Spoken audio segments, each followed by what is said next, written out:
Welcome to Hurrdat Sports Live. 3-2. High drive deep to left field. It's Smith with a big swing into the second deck.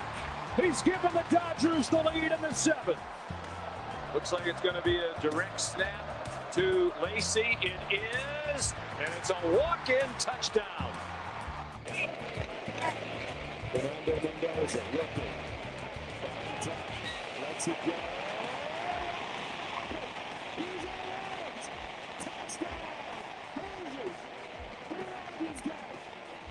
Second and goal. Give it to 22 and let him do the rest. Touchdown, Justice Hayes. High end over end kick, short and returnable for Williams at the 6, outside the right hash of the 10, swerves left to the 15-20, sprints to the 25-30 on the numbers 35. Williams down the sideline in midfield, puts it up to tackle 30, 25-20. Williams all the way. Touchdown, Huskers.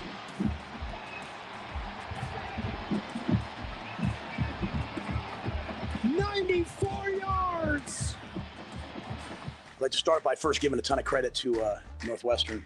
I think in our league we don't talk enough about teams like them, teams like us that are just the way football's supposed to be played. I have the utmost respect for them. Blue collar, tough. 17's a great player. Backs are excellent. Really good defense, and I have a lot of respect for them. So it's a fight that we knew would be a battle to the very end, and proud of our guys. Thought they showed tremendous resolve. Not many chances in life to have a second chance at something. Good morning. Welcome in Hurrdat Sports Live, presented by Centris Federal Credit Union. That's DB. I'm Ravi. Lulla here on Hurrdat Sports Bar and Grill. What's up, DB? How we doing? The chat's on it already this morning. Christopher says, I promise, no abrupt movement this morning. I will say, Christopher, if you have a problem with that, our guys at Next Gen Mail Medical can help you out. So if you need some morning abrupt movement, they got you.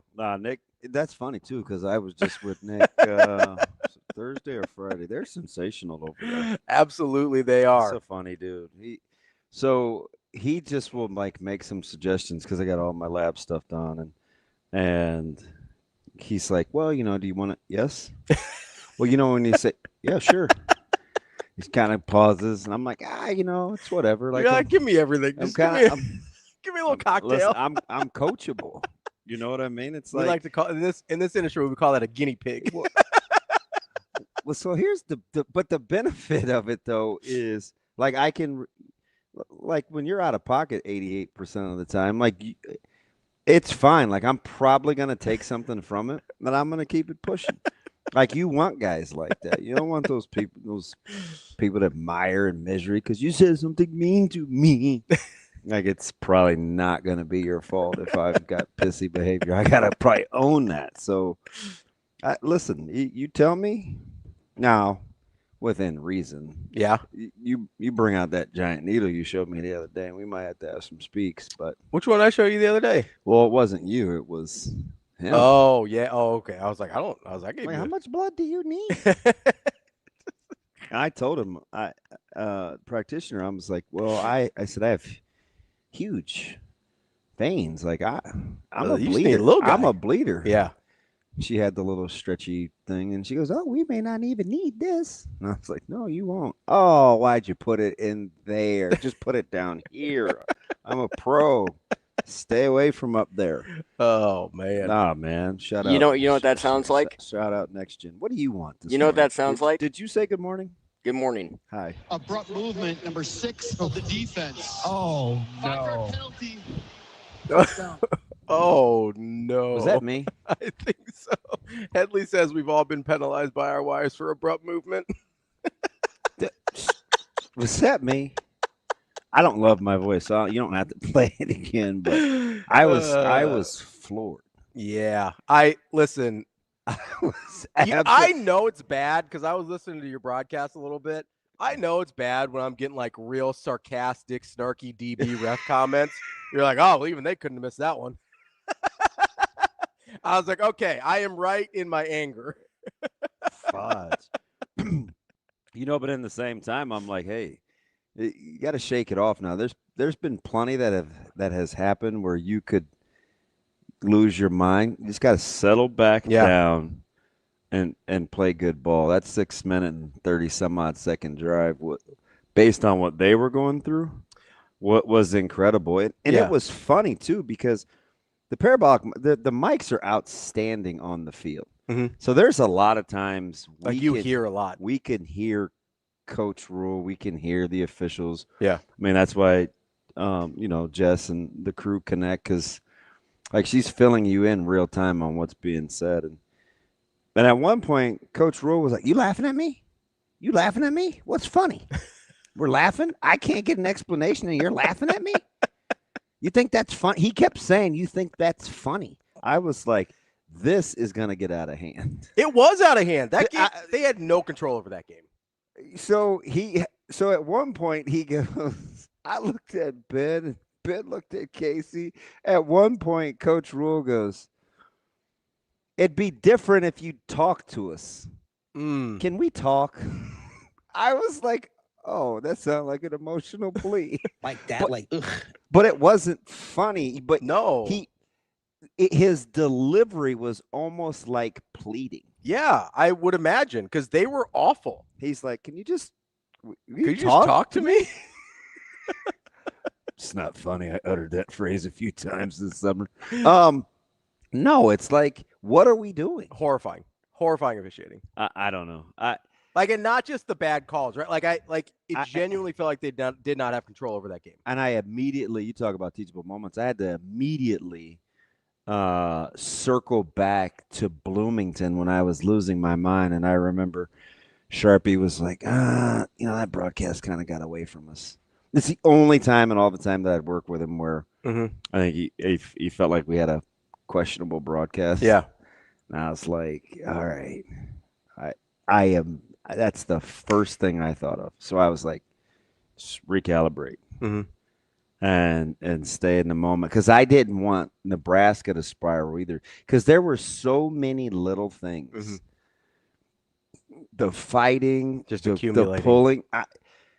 I didn't know what it was. I felt like they were pretty cheap. But it was like that from the jump. Yeah, super chippy. And listen, Braun, he's fantastic. I said this before. Would you like for me to reiterate what I think about Braun? Like, guy's a really good coach. He is. Remember my whole soliloquy on how Northwestern in the Big Ten Conference left him out to dry because they never made any announcements before he took the podium. Yeah. 2 years ago at Big Ten Media Days. The first time we heard from him at all was then. Hey, I guess I'm the coach now. Yeah, basically. And I told you, I was like, that presser. I said, I don't know. It's kind of flying under the radar, but pretty impressive. I think I'm going to like this guy. Yeah. That's what I said, right? Yeah. And I joked. I didn't joke. I was just bringing it to light. I'm like, this guy was coach of the year. Then you want to run him out, and now he's good again. Like, he's just a really good coach. Yeah. Well, it comes from really good program too, right? Hey, what they do is what they do. Would you rather have somebody? I thought about this in the shower. Shane, feel free to chime in. Would you rather play or go or deal with somebody where you know everything that they're going to do and they just continue to do it anyway? Or would you rather every now and again they do something different, you just have to adjust? That's an interesting question. So in life, I definitely want the first one. Really? I want predictable. I want to know, because then I can act accordingly, right? If I know, hey, if X happens, pretty good chance DB's going to do this or Shane's going to do this. I like my chances there, right? Because then it's on me to adjust my attitude. Regardless of how you react, if there's consistency there, I'll take my chances. So I guess I would do the same thing in football. Like, if I know what you're going to do, I will take my chances on me. Right. Whereas the other thing, I feel like I almost have to try and guess right a little bit, and that feels a little bit more like a crapshoot. So it's like it's the Iowa, it's the Northwestern versus the USC. Yeah. No idea what we're going to get from USC, really. No. Because they do a lot of different things pretty well, and especially offensively. And it's just weird because sometimes you want them to stay with it. Sometimes you only there's teams where you'll play where you'll only have to defend it a handful of times. You just don't know when it is. Well, yeah, and then they'll bail on it. But then there are those teams you'll play where it's like, okay, this is what they're gonna do. We have to make sure, like, you have to get them off schedule, or because if you don't, so there's pros and cons. You know what the one is for me? What is it? Is when it's consistency when you're talking about like an Iowa, Northwestern.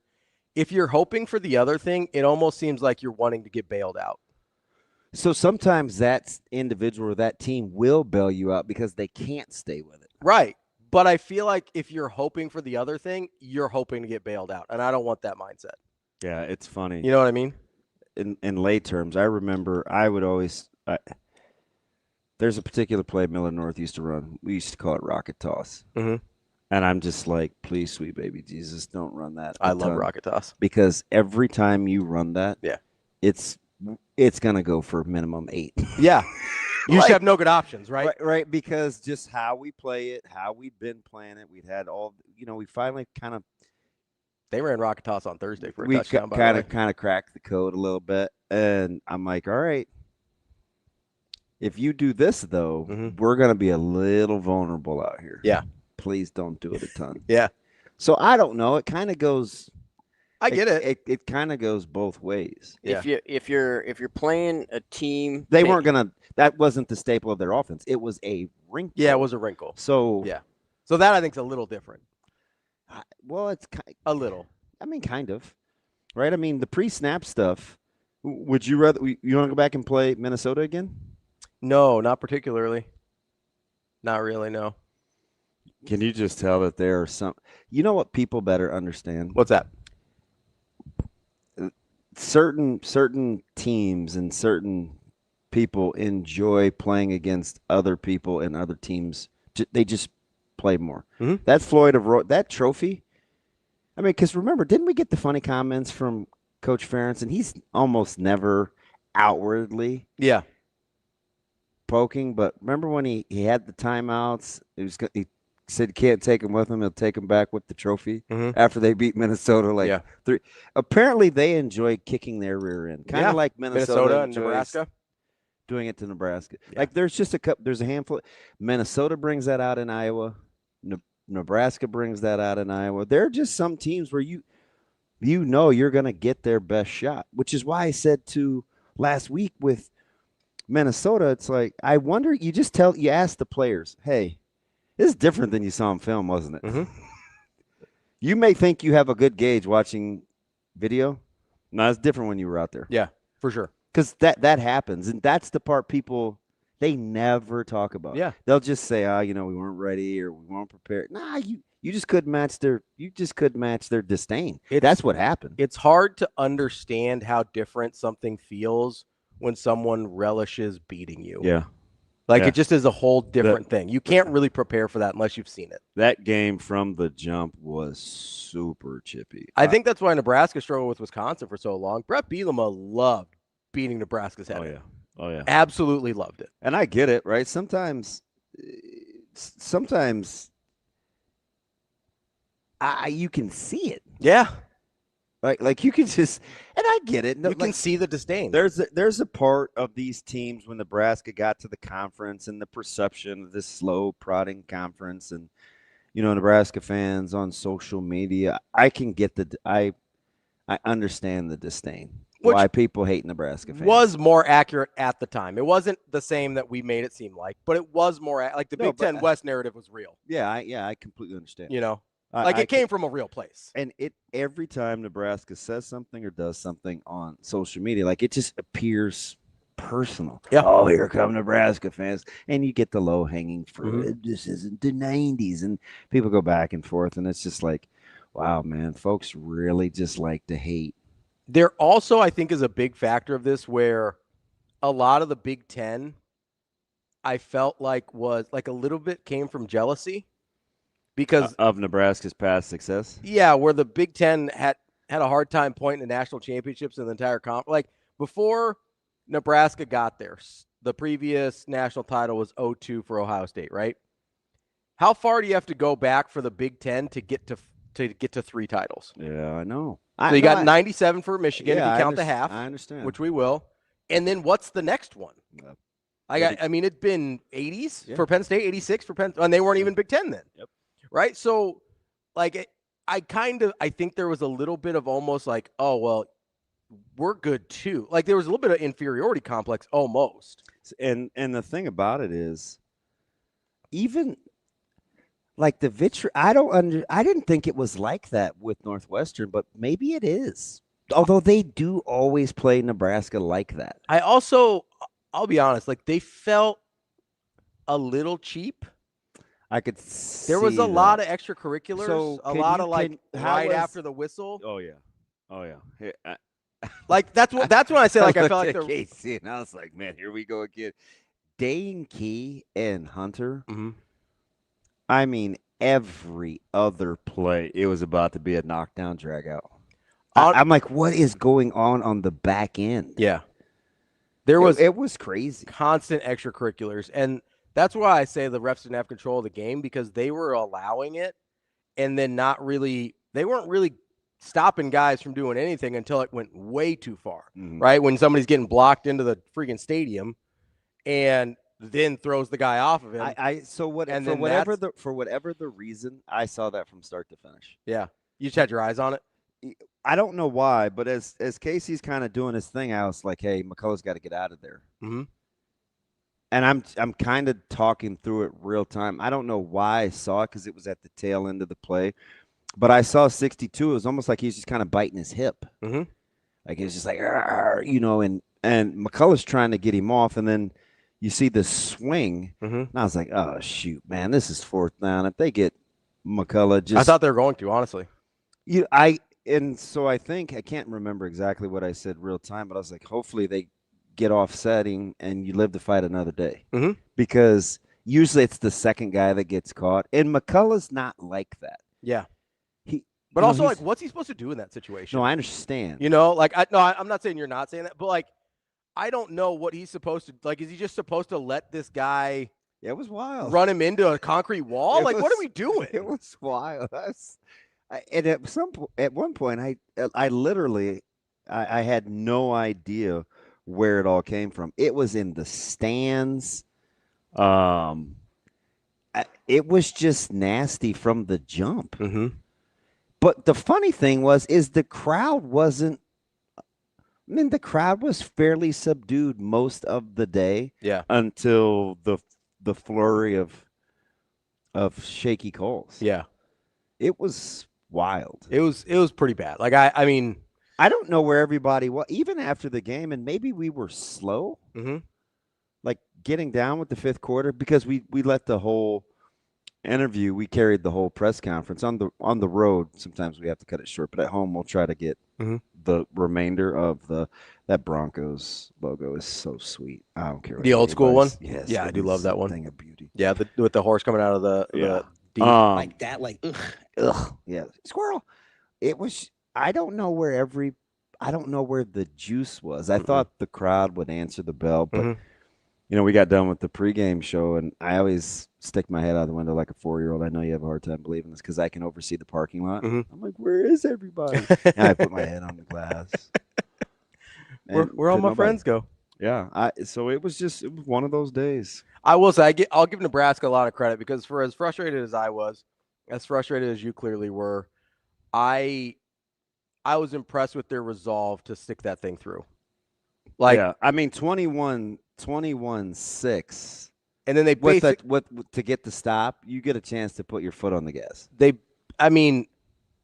basically gifted that touchdown to Northwestern. It's wild. Like that's unbelievable. It was wild. That's one of the fourth down catch spot, especially after the review, is one of the worst calls I've ever seen in my life. It's gonna be hard to beat. Like it is. I mean, although the NFL tried yesterday with that Thibodeau strip of Jalen Hurts. That right there. They got to figure it out, man. That may be the end. They will go back and do something again about the tush push. Yeah. Because it's just going to draw the eye. I mean, it's clearly that's a fumble. It's 100% a fumble. He's still moving. Like if you get the benefit of moving the pile, you have to get the downside of losing the football. That was 100% a fumble. Like go ahead, Shane. The under would have hit that wouldn't have been a touchdown. What you over a war horse, buddy? That's the first thing you thought of? Yeah. It might be the first thing a lot of people thought of, though. Maybe. I mean, maybe. But yeah, if you're gonna get the benefit, I mean, the vitriol was wild. Yeah, I was getting pretty heated. I'm kind of glad I wasn't there.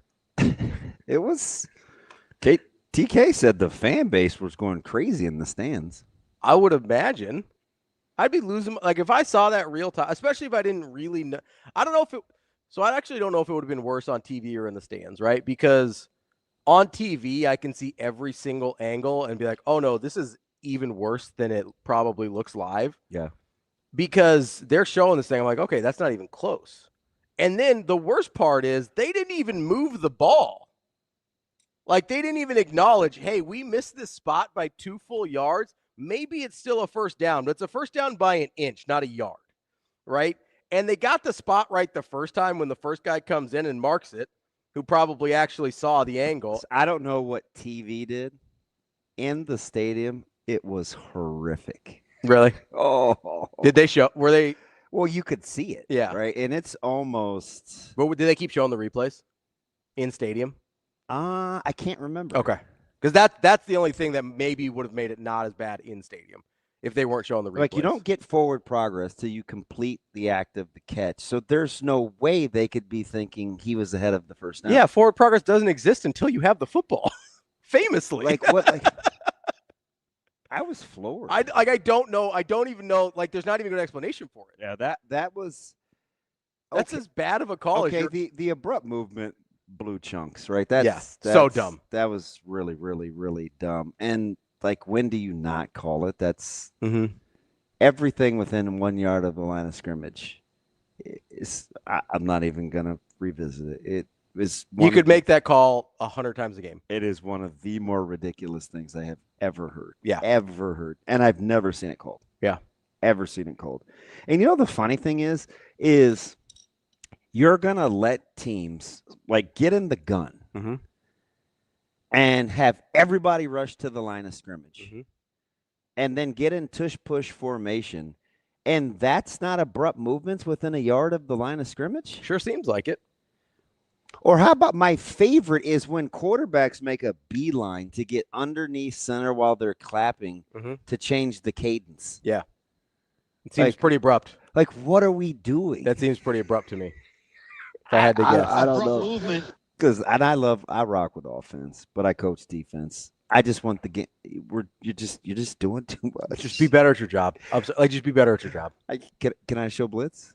That was my question. Can I get in a mug and like show that I'm coming? How many times a game do you see somebody showing blitz like in the gaps of the defensive line, and they're like and never gets called? So can I stem? Can I have late D line movement? Apparently not. Can I like go from a 3 to a 1? What if you have early D line movement and the offensive line moves? Does that count too? Like, what are we doing? I don't know. They probably let Van Poppel didn't even move forward. He moved to the side. He was so mad. It was awful.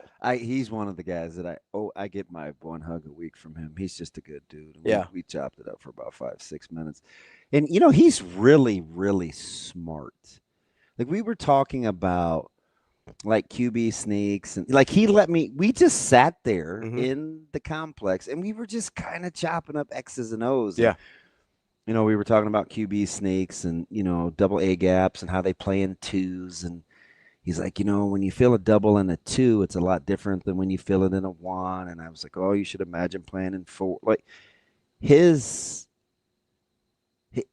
just the technique and how he understands. We take it for granted, whether you're in a shade, a 1, a 2-eye, a 3-tech. Well, it's because we don't really understand it, right? Like, that's usually we don't. It was so. I mean, I get he's coached, right? So he should know. But to hear him articulate it, he's like, man, you know, feeling the double when they're in your hip when they come down on you in a 2 is different. Like, sometimes I'm like, I just want to be in a 1 where I can feel it quicker, and he doesn't have the angle, and then I can just hit. I was like, yeah, it's pretty smart. Yeah. Like, he knows why things are happening. Yeah. Well aware. And if you know why things are happening, you got a shot, I feel like. Yeah.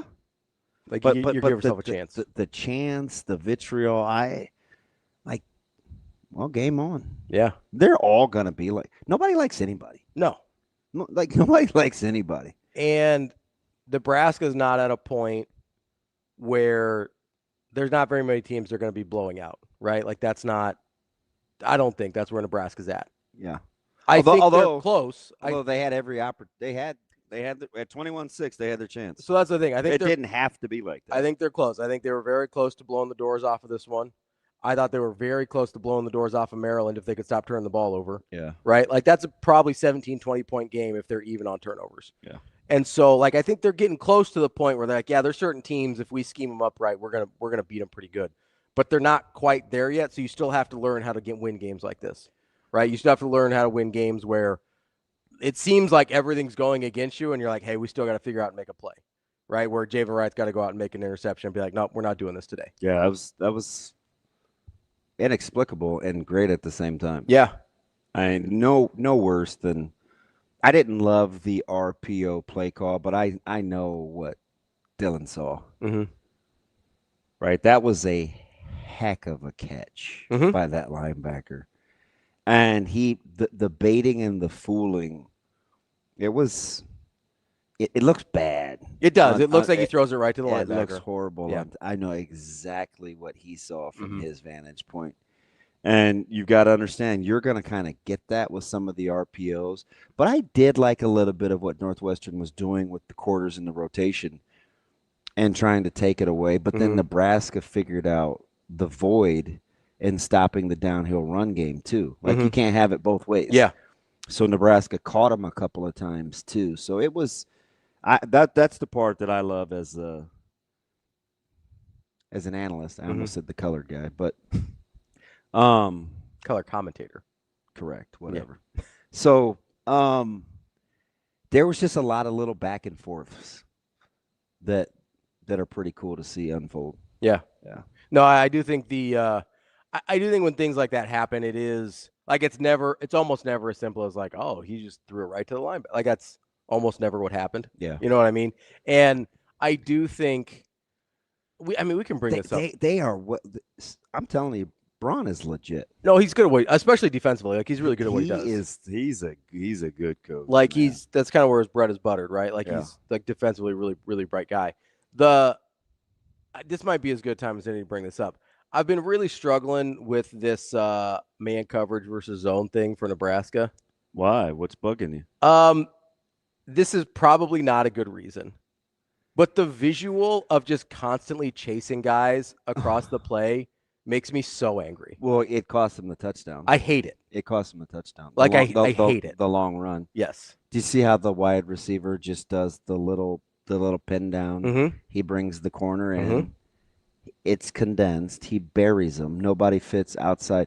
In essence, it's like crack replacing. Yeah. And nobody got outside the corner, so it's a short porch, and you bury your head off to the races, and it's out the back door. Like, it happened a lot against Minnesota with the short crossing patterns as well. But like, just watching Nebraska just constantly be 2 steps behind the guy they're supposed to be covering. Yeah, I get it. Drives me crazy. And then here's the other part. So that's where it starts. And I'm like, okay, maybe I don't love this, but maybe there's some other things going on the back end that I can't see from this TV angle. But then it felt like there were too many one-on-one situations for not getting more pressure. Like, if you're not going to bring extra guys, because they didn't blitz hardly at all, especially until the very end where they brought a couple plus packages. If you're not going to bring plus pressure, I don't want to see a one-on-one pretty much ever. You know what I mean? I guess. Like, if I'm not bringing plus pressure, and a lot of times it was 3. If you're in a 3x or a 2x2, they're probably +1 in some capacity. Yeah, I hate it. Yeah, I mean, I'm not saying I'm right, but that's what I'm processing while I'm watching. There was a really well done deal where they wanted to get wild, or 17 on a drag route. He was coming from bottom of the screen across the field, and Buford came down and kind of low-holed it and cut the route off. So then Stone had to come back to the boundary stop route that Sierra Wright broke up. Yeah. He wanted to hit 17 on the cross. Yeah. And I felt like it was really good film study by Buford, who he didn't get a ton of reps. Because it seems like and so, like, those games within the games, I always I like that. I like that kind of stuff. It seems like Nebraska's not as proficient as I would like them to be at cutting those routes off. Like it seems like those guys get free inside a lot. So he came from a one as the crosser. He was picked up by the safety. So if you can envision it in your head, he's coming to the two deep. Yeah. So I can just meet him where he's going. Yeah. As opposed to me being the number one corner, like having to leverage wide receiver and trailing. Yeah. Like you're coming. If I have to run to that door, you're already at that post over there. Right. So I have to come to you. You just have to take a good angle. And that's the thing that sucks to watch. Yeah, all the because time. you want that stuff passed off anyway. I would love it. Yeah. Yeah. And that's why I asked, like, I mean, they have these deals. Like you can kind of give like this slice call, and we call it a lot of different things, but you can give certain calls to like pass it off. It just depends on how well you're communicating. Or what the options are too. Yeah, and I obviously am not in the weeds on it that way. It's just like from a watching this team perspective, it is, I think, the thing that's driving me crazy the most right now is just watching them constantly trailing receivers or what, like on the crossing. Like it's driving me crazy. Nebraska's pass defense was bugging you? Yeah. Really? Yeah. What would they throw for? I don't know, like $150. Wow. I'm telling you, I'm not saying it's right. I'm saying the visual of it drives me crazy. Like the visual of whenever they catch a ball, it seems like we're chasing them across the play drives me crazy. Yeah. It's probably just a weird pet peeve of mine, but it feels like you should be able to do something about that. Understood. And maybe you can't. You can. Okay. It just depends on how you want to play it. And like I said, you can how well you communicate it. You can double down on the process or do something else. Yeah. Or do something else. I think I'm a zone guy. That's what I think I'm finding out this year. I think I'm a zone guy. Now, keep in mind. Yeah. No, we all got mad about zone last year. I know. You can play a lot of catch. I know. Against zone. But is it so basically? And it's not that easy. I shouldn't say it like that. Correct me if I'm wrong. Because everybody would just be like, oh, here we go. Nobody would run zone ever, yeah. right? But isn't that part of it? Is you're just betting like, hey, I bet you can't complete like 4 balls in a row. I mean, patience is a thing. We saw the philosophy kind of work for Northwestern where, Nebraska would move the ball. And I told you, from the 25 to the 25. And then for whatever the reason, Northwestern just doesn't give up touchdowns. Yeah. Now, some of it, as you saw, is Nebraska's own doing. Sure. Or the opponent's own doing. Yes. But that's what Northwestern's banking on. For sure. Yeah, absolutely. They're going to do something out of pocket down here, and it's going to let us off the hook. Yeah, and I think that's where the one sack of the game kind of came in as well when they were starting to move. I think they were at about the 30, kind of took them out of field goal range on that one as well. Were you happy with Nebraska's offensive game plan?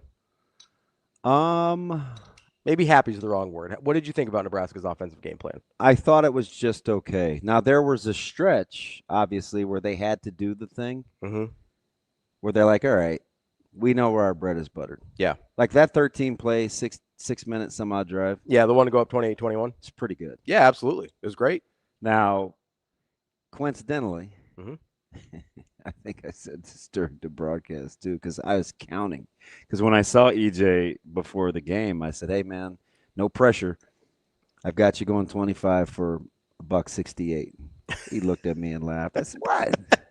Is that crazy? He said, oh, man. He's like, I got you. Just went on about his business. So I'm paying attention to where the carries are. And do you know what's funny? 27. The 25th carry gave Nebraska the lead. How about that? I had a lot of people saying it was 25 carries or bust. There was a stretch where it would almost got away from them, though. They made up for it late. Yeah, they did. But Nebraska didn't have a ton of snaps either. 61? Yeah. Yeah. I mean, it's more than they had last week. I mean, you're getting 15 per. Yeah. And they stayed right on pace. I think through 3 quarters, it was 15 snaps every quarter. Yeah. I mean, that's because I was kind of keeping track because BMAC was charting I almost said shot clock, the play clock. For yeah. Less than 10s, less than 5s. Oh, yeah. You just knew it was going to be all of them for a limited deal. But Nebraska, inexplicably, I couldn't get off the field on 3rd down. Yeah. Which the last 2 weeks has been a little bit of a bugaboo. Because what was it against Minnesota? They were top 10 in the country. Yeah, they were killing it on third down before. On third down stop rate. So they've got to get back to, I think Minnesota was 7-16 maybe or something like that. And 7-14 for Northwestern. Now, coincidentally, Nebraska started out 1 of 7 on third down conversions. And then went 5 for 5. And then got busy. Yeah. And they went 2 for 3 on fourth. So should have been 3 for 3. Yep. Even if you didn't like, I get it. People are going to be mad at the play call. But take care of the ball, and we're not. It's a the whole risk reward thing. we will deliberate till the cows come home. Yeah, I think maybe we're doing too much if we've got Dylan lining up as the deep back. So the one place I am like that is I just don't like putting Harburg in and leaving Dylan in when Dylan's not going to get the ball. Yeah. You're number one. So there's 2 things for me. I don't think you're not good enough to play 10 on 11. Yes, correct. And you take away, like some guys have a knack for sneaks. Harburg does not. No, not at all. Not at all. I get he's big and strong. That's why I always say you don't have to be a good inside. Big guy, just because you're a big guy doesn't make you a good inside runner. Yeah. Sometimes you just have to find creases. Not a good QB sneaker. So everything that he does well is kind of negated by putting him underneath center where he can't really get any momentum. Because that one quarterback sneak, if he just slides left, he very well may hit his head on the goalpost. Yeah. And you'll see some quarterbacks are really good sense for it. Weak ones in the NFL that can't run. Really good sense for it. They just kind of know how to get into where the little grooves are. Yeah. Which, I mean, so that's probably that's the one thing that I see when I see that package come out. I'm like, you don't have to do it like that. Yeah. I'm guessing I would think, unless they're setting up a fake at some point, I don't know what the point is. You know what I mean? Yeah. Like, unless they're going to pitch it back to Dylan, he's going to throw it to somebody at some point in the season. If that doesn't happen, I have no idea what the point is of that formation and that play call. Yeah, that's true, Alex. Brady was fantastic. Yeah, really good sense for it. Could just kind of wait, be patient. You know who else is pretty good? Goff. Yeah, he is. Yeah, there's a handful of guys that have just a really good and they're patient. That's what it seems like the common denominator is. Seems like the guys that are bad at it go like right away. And I think you kind of get in a panic too, because you'll see like 2 guys kind of trying to root you out, and they rush it. Mm-hmm. Like sometimes you just have to see, they got 2 1s, they have 2 3s, they're planning a bear.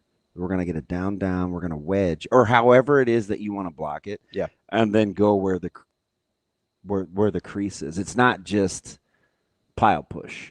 Correct. Especially if you're not, because those guys are getting low. They're playing under. Yeah, so they're trying to take feet out. Yeah. Right. Yeah. I think. I think there's a skill to that I'm not. Maybe Dylan has. I don't know. We haven't seen him do a ton of sneaks yet. I don't think Harburg has a very good feel for it. I have no idea. It's just something. I don't know how much you practice it, but yeah. You just go against multiple fronts, and then like, where's the crease? I think you're right though. Like that patience, I think, is sort of an instinct. I think that might be hard. Yeah, to you teach. just have to do. You just Some guys are just really, really good at it, and it's probably hard not to get sped up, like mentally. So when that's happening, this is kind of a oxymoron, but that's why I hate when people rush to the line of scrimmage in short yardage. Oh. Because you're thinking like, number one, a lot of times you see procedure. Sure. Yeah. Or movement. Yeah. And short yardage, which I don't get. Mm-hmm. Like, you instead of running down and getting one, just walk down and get them all. Who cares if they get lined up? Yeah. Right? Because a lot of times when teams want a quick snap in short yardage, they aren't right either. Correct.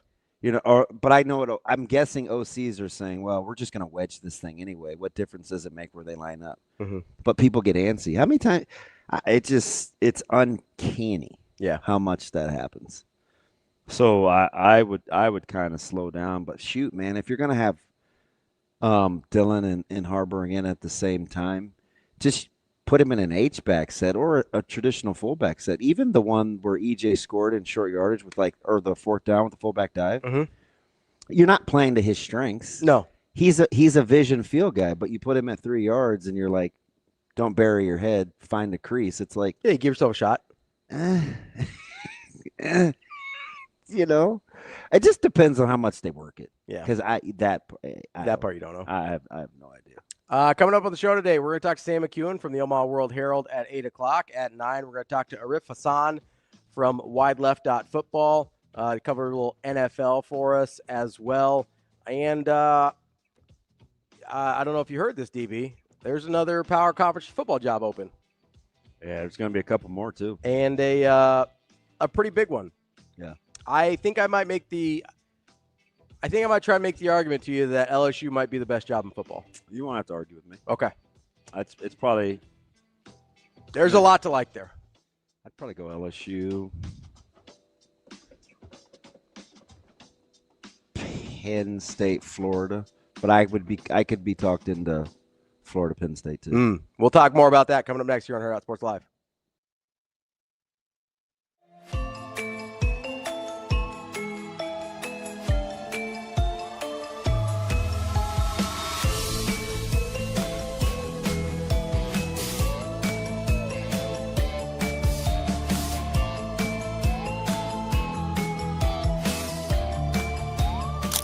The Drive into Fall event is on at Edwards Ram and Jeep, Village Point and Council Bluffs. Lease the 2025 Ram 1500 Bighorn for just $359 a month with 0 down. Fearless fall savings with a massive inventory this October.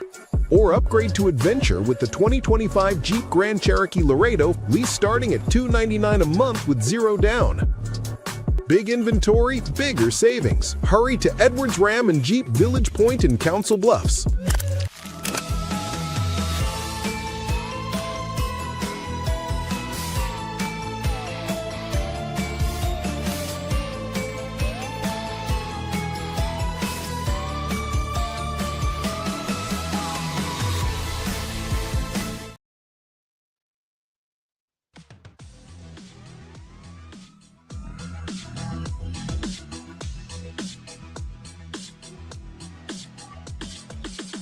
You're listening to Hurrdat Sports Live. 3 receivers right, 2 to the left. Huskers stack the line of scrimmage.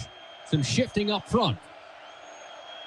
Stone looks over that 5-man front, takes the snap, back to pass, pocket crumbles, steps up, slings one through the hands of Wilde, off the deflection, intercepted Donovan Jones at the 32. A tumbling pick.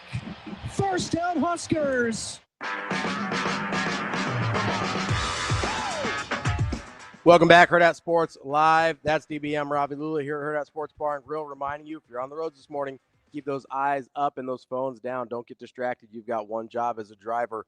That is to drive. This message from the NDOT Highway Safety Office. All right, so it's interesting. I have a new vehicle that they dropped off. It says things like stay alert and keep my eyes on the road. How does it know? It's watching you, man. You gotta be careful. No, I'm dead serious. I don't know. I don't think I'm shaky with the wheel or overcorrecting. Like, how does it ding? Focus. What? Wait, I'm gonna figure out how to cut you off. You're not just about to talk to me like that. I'm dead serious. Maybe maybe you got the special NDOT package on the new car.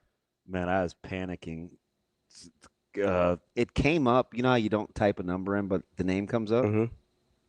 So this name comes up, and we're on air. It's 7:30 Saturday morning, and I call it back because it called like 3 times, and I said, "Claire, hey, this is Damon. Mm-hmm. What's going on?" I said, "I got a missed call." That was a guy. I was like, "Oh shoot, poop, my bad." He's like, "Hey, I'm here with such and such. I'll be there about 10 o'clock to bring you to drop off your vehicle." Mm-hmm. I was like, I thought you guys were coming on Monday. He said there was a chip in the windshield and you wanted to redo the tent and this. Nope. I'm here. Where's your vehicle? Oh, it's in the lot. Where are you? Not there. When can you get here? Oh, not till about 4. He's like, well, that ain't going to work. I said, well, I don't know what to tell you. But then as the day went on, like it was just cool. I said, hey, I've got to do a deal. I'm working. I got a broadcast. And I don't know if he was bored over the course of the day and just like Googled, but then he would he turned out to be like this cool dude. Like, he's like, hey, I'm on my way. And he goes, oh, I understand traffic, playoff traffic, and, be safe. And hey, did you cheer for your boy? And I was just like, this guy Google, he's from Olathe. No, he just turned out to be like this super cool. Yeah, show me all pretty chill guy. Yeah, although I'm going to need another tutorial on the features. I know nothing. Well, you haven't had this brand of vehicle before, had you? No. So you've got, you got some different things going on. No, and I feel like I'm sitting on the ground, but it's fine. I'd say you went back to sedan, right? I mean, maybe. You've been kind of talking about that for a while. I know. Only person that's going to talk about the only person that's going to talk about me is my barber. He's going to tell me I'm a chump. It's fine. So I'm getting these texts last night as news gets out that Brian Kelly gets fired, right? And they're trying to figure out, okay, $54 million buyout and all this, whatever. And I know. You believe the reports about the staff? Yeah. I could kind of admire that, to be honest. From Kelly's side? Yeah. Yeah, I can. I mean, because coaches, at the end of the day, if they're honest, they know where the real problems lie. He's like, if you want me to get rid of that guy, then I'm going to get rid of that guy too. Yeah. Well, also, unless behind the scenes, he knows it's his guy and he's just not going to do it. He's just not going to do it. So I do. So clearly his AD was like, well, that ain't going to work. Deuces. I also just wonder, like, if you're Brian Kelly and you kind of see the writing on the wall and you're just like, I'm just not going to do what you want me to. Dude, I'm 100%. There's not much. Warren may be that guy. He may be our new Ken E. Oh, hard pressure on the steering wheel, inclusive of both hands being utilized, are a part of the reason for getting Warren. And he's my little stat junkie too. There we go. All right, Warren, we may handshake meme. I think I may like you. I said that last week. Don't disappoint me. Yeah, there you go. That's good to know. Real life baby reindeer.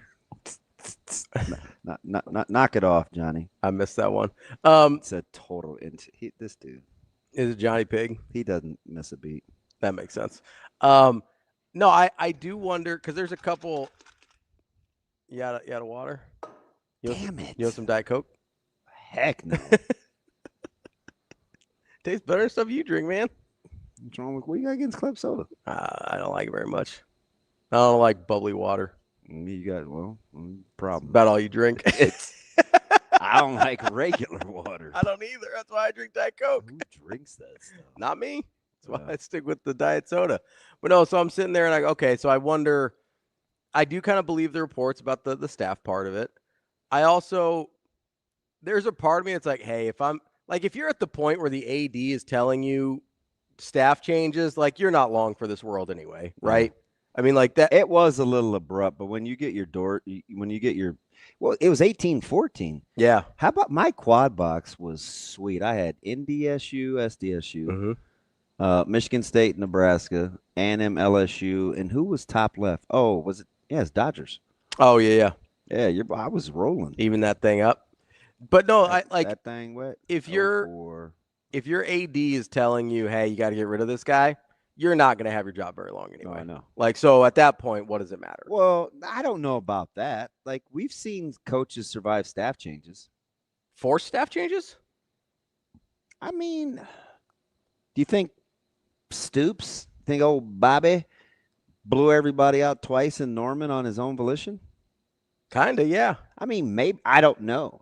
I'm just saying when it's like publicly that like it comes. You know what that's I mean? why I said, we often don't get those reports that fresh either.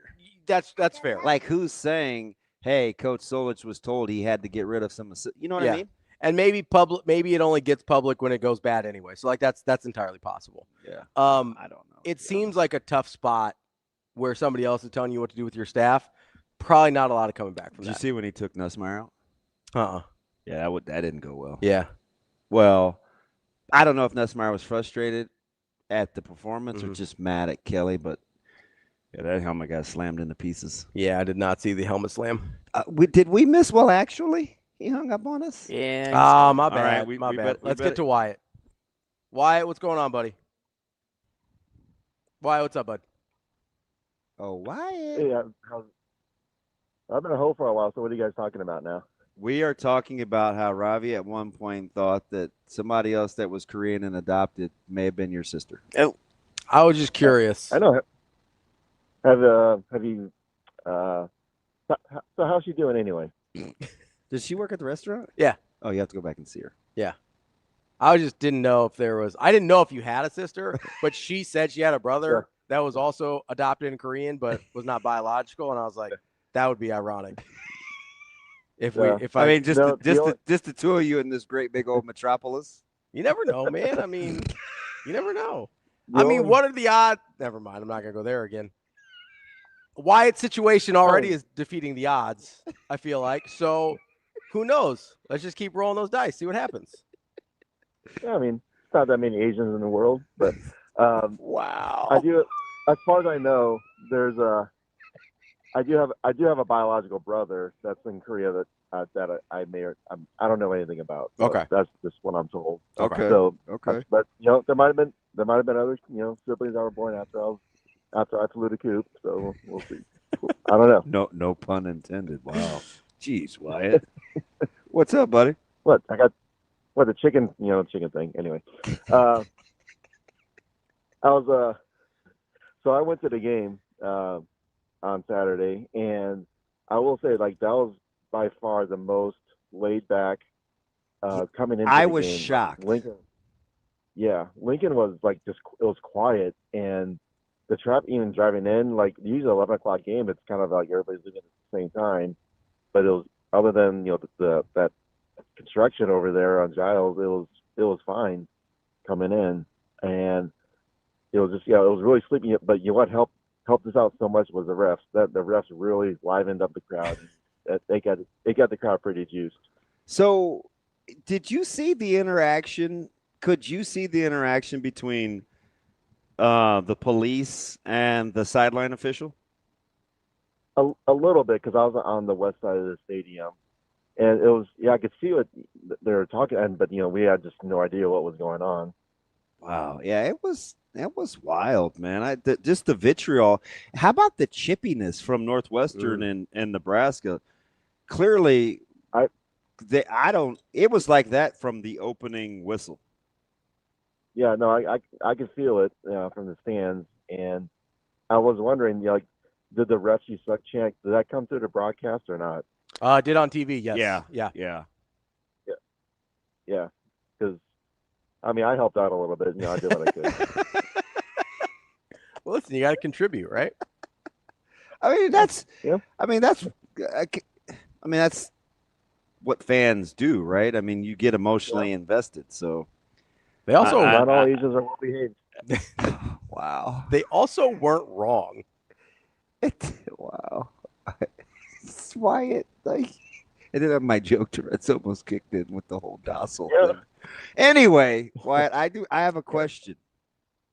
At what point were you fearful that Nebraska was not going to win that game?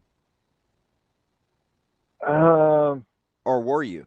It was probably after the Rayola interception. Then that's where some doubt was creeping in pretty strongly. Hey. So that was the moment where I was like, man, I don't know. Hey, how good was the single digit? How good was Bastone? Did you watch him? Do you watch O-line, D-line? I'm not that educated. Fudge, man, that big guy. He was really good.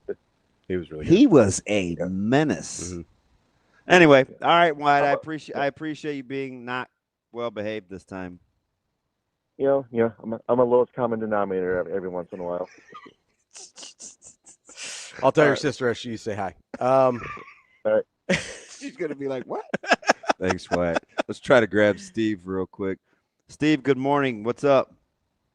Good morning. Hey, sorry I had to step away there for a second. That's all right. You probably have real things to do. Actually, I don't. I'm on vacation today. Oh, there we go. Nice. Thanks for spending vacation with us, Steve. I'm up here at Summit Lake Recreation Area just outside of Takema, and just me and the dog and nobody else. The wife didn't get the invite? No, she dropped me off. She's probably like, good riddance. It's vacation for both of you. Yeah. She's not as big an outdoors person as I am. So that's all right. She's probably looking enjoy the forward peace. to. Yeah, no kidding. So you guys know that I went to a Division III school. I played on a little offensive line for Carleton College up in Minnesota. Yeah. Mm-hmm. And we're the Brainiac school up in the MIAC.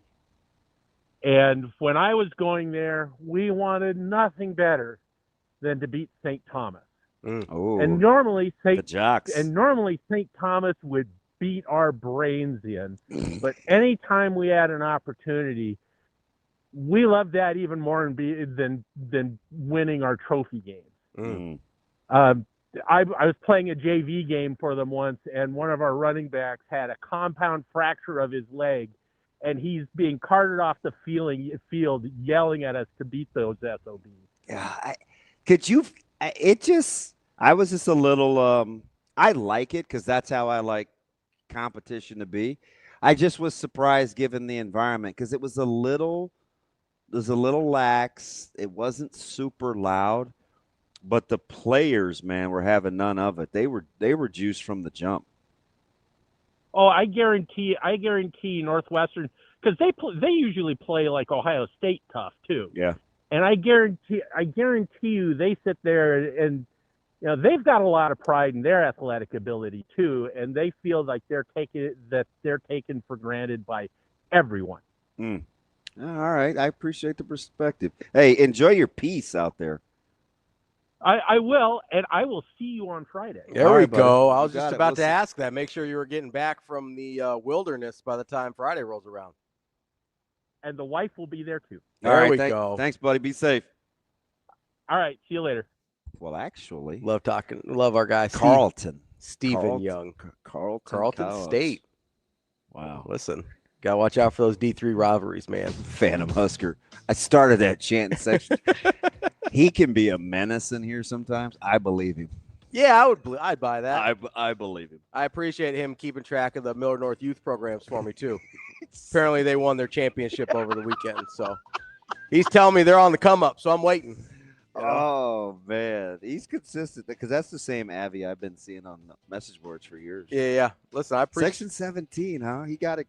They got it cracking. Listen, you got to. Somebody had to. Dude, it was just the little stuff. O-line, D-line fighting, all of it, hands super slapping. chippy, man. I was like, get control of that game, refs. You got one job. Let's get it. Let's talk to Sam McKewon, Omaha World Herald, coming up next. Got to buck up, Buttercup. Yep. It's one of my favorite expressions from DB.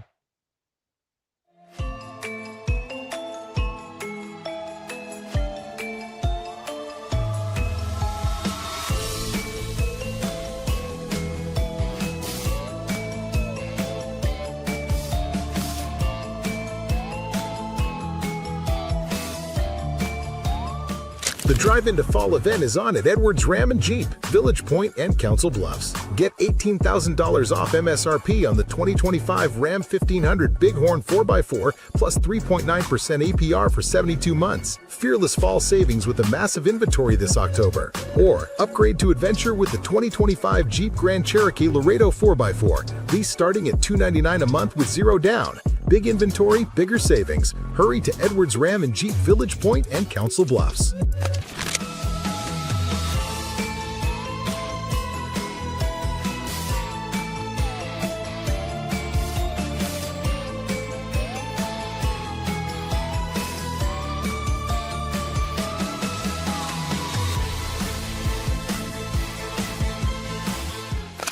I appreciate Colorado State doing this. It's it's great for us to have film against somebody else and totally different style than Iowa State, offensively and defensively. They're very disciplined in what they run.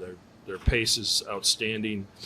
I thought their physicality was good, and it probably bugged us a little bit to start the game. And once again, I just tried to get a lot of people out there.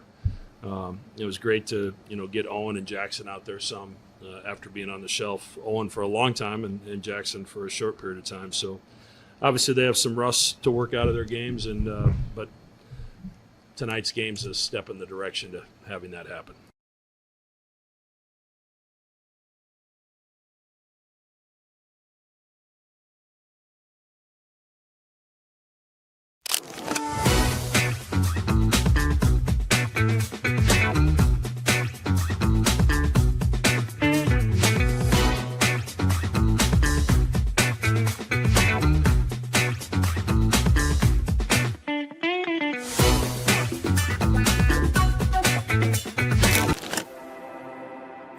the neighborhood, just down the street.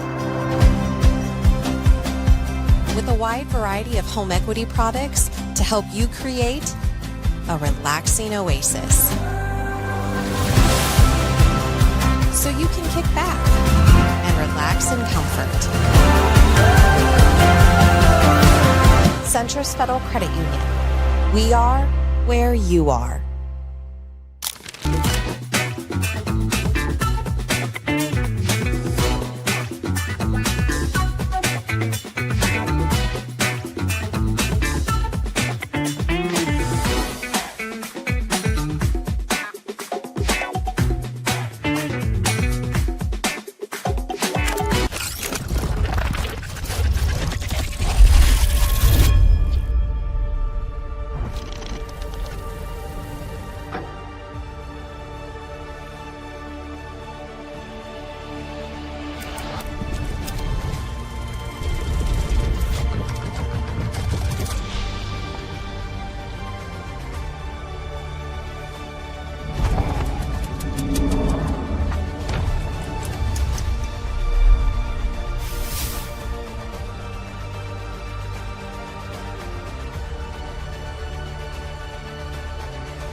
Welcome to Hurrdat Sports Live. I was told nothing.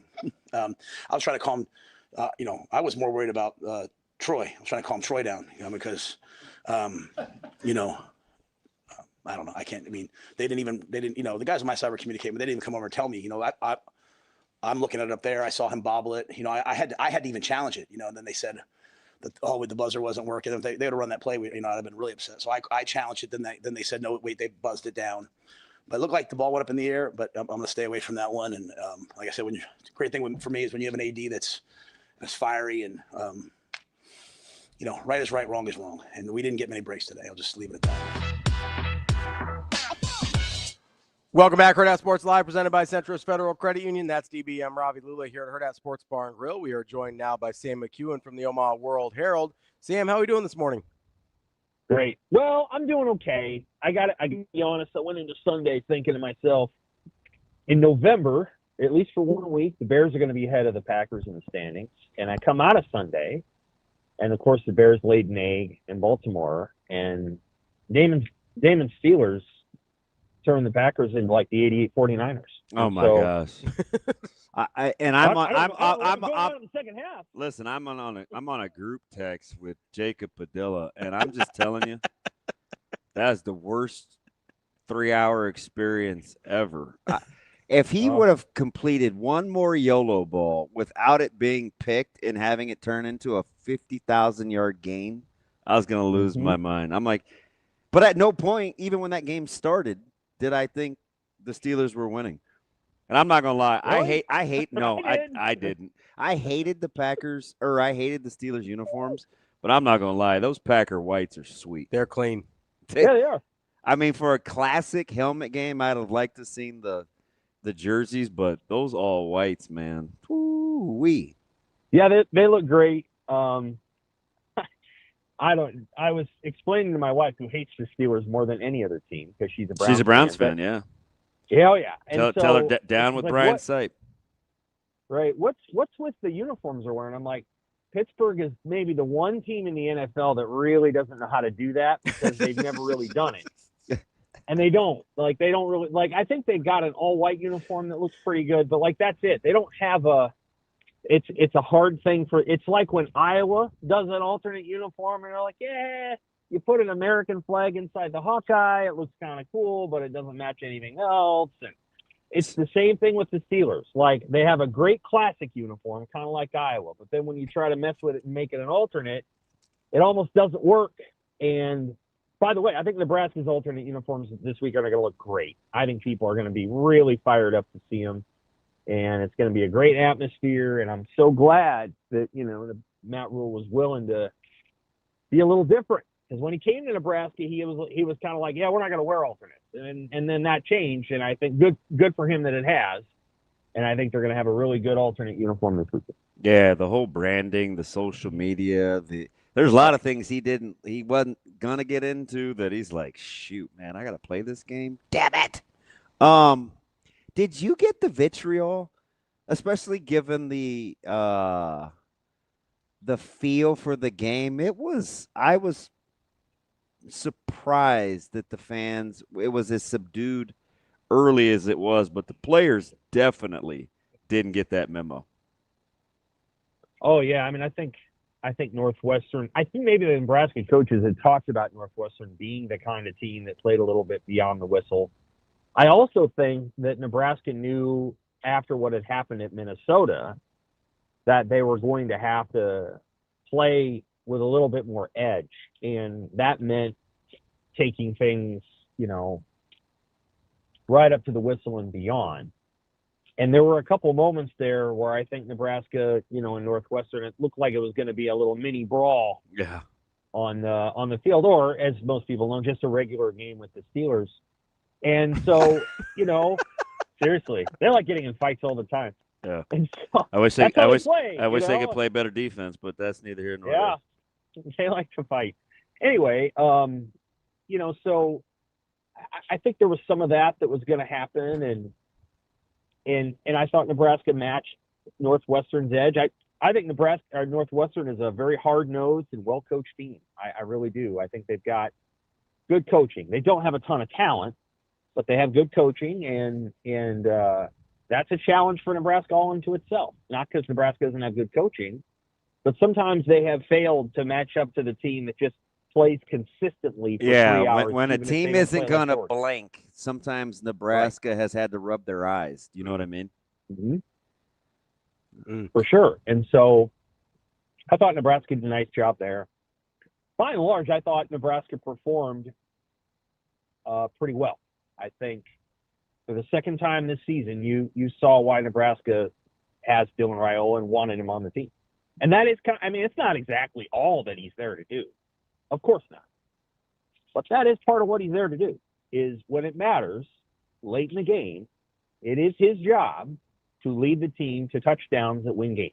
And he's done that now twice. That one doesn't quite count as a 2-minute drill, but it was a hell of a drive. It was almost 7 minutes worth. A lot of credit. Yeah, he deserves a lot of credit for how it turned out. And that's why you have him there. So you have to credit him with his play on that drive, particularly the play to Hunter. It was a great throw, great evasion of the rush. And you might argue that one of the differences in that game was Raiola versus their guy, and their guy wasn't bad all the time, but he made a couple of mistakes. So, a good win. Now you gotta bring all that energy and then some. And you really got to coach it well against USC, because USC is going to come in with a lot of – they will have prepped really well. They have a very good defensive coordinator, certainly every bit as good as Nebraska's offensive coordinator. So this will be a challenging contest for Nebraska in every way on Saturday. Let me ask you something, Sam. Hopefully you won't be prisoner of the moment. And I'll give you a couple things. I've said all off season and into the season, when I talk about an Isaiah Hunter, I talk about his competitiveness. I always say he's not a natural pass catcher, good after the catch, whatever. Danke, the most polished. Barney, maybe your best. I get it now. People are a little upset. They think he goes down too easy. They don't watch some of that. We have short-term memory when it comes to – we just remember the ones that he gets tripped up, not the ones where he, runs forever. But when so all three things that those guys bring to the table, we saw the key catch along the sidelines from Barney. We saw the toe drag touchdown from Hunter. We saw the savvy sit down by Key on a critical third down, in which I don't even know if he had a target up until that point.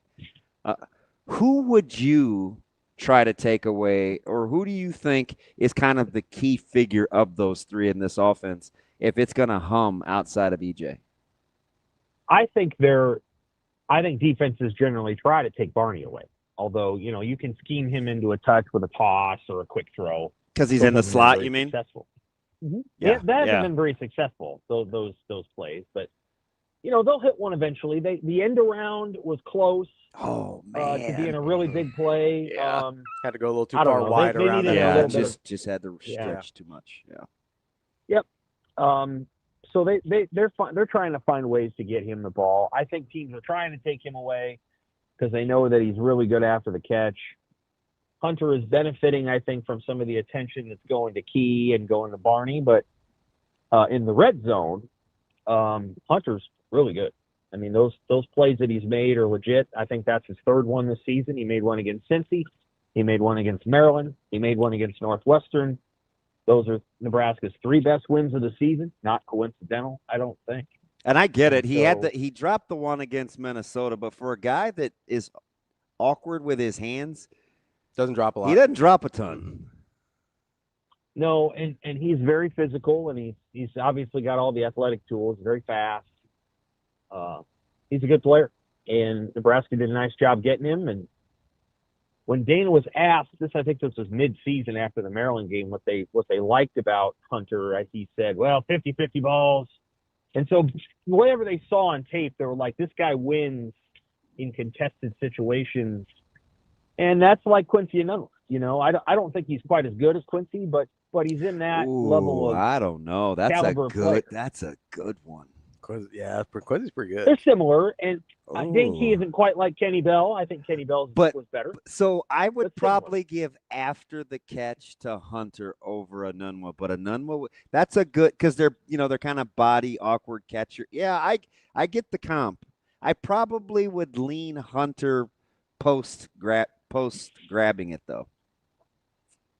If you were to rank, I don't know, in the 21st century. That's a good poll. Which is since 2000, Nebraska's top 5 receivers. You'd be challenged not to put Enunwa in there. He's pretty good. He's pretty good. That's a good poll. I don't know who number 1 is because I really don't think it should be Trey Palmer. I don't because he was only here 1 year and Trey was only good at a handful of things, but he was very good at those things. But Enunwa was the one who had 12 touchdown catches back in 2013 or 2013. And so he's pretty special, and he won him a couple of games that year. He helped them win a couple of games that year. But he would be up there, and Isaiah Hunter by the time he's gone.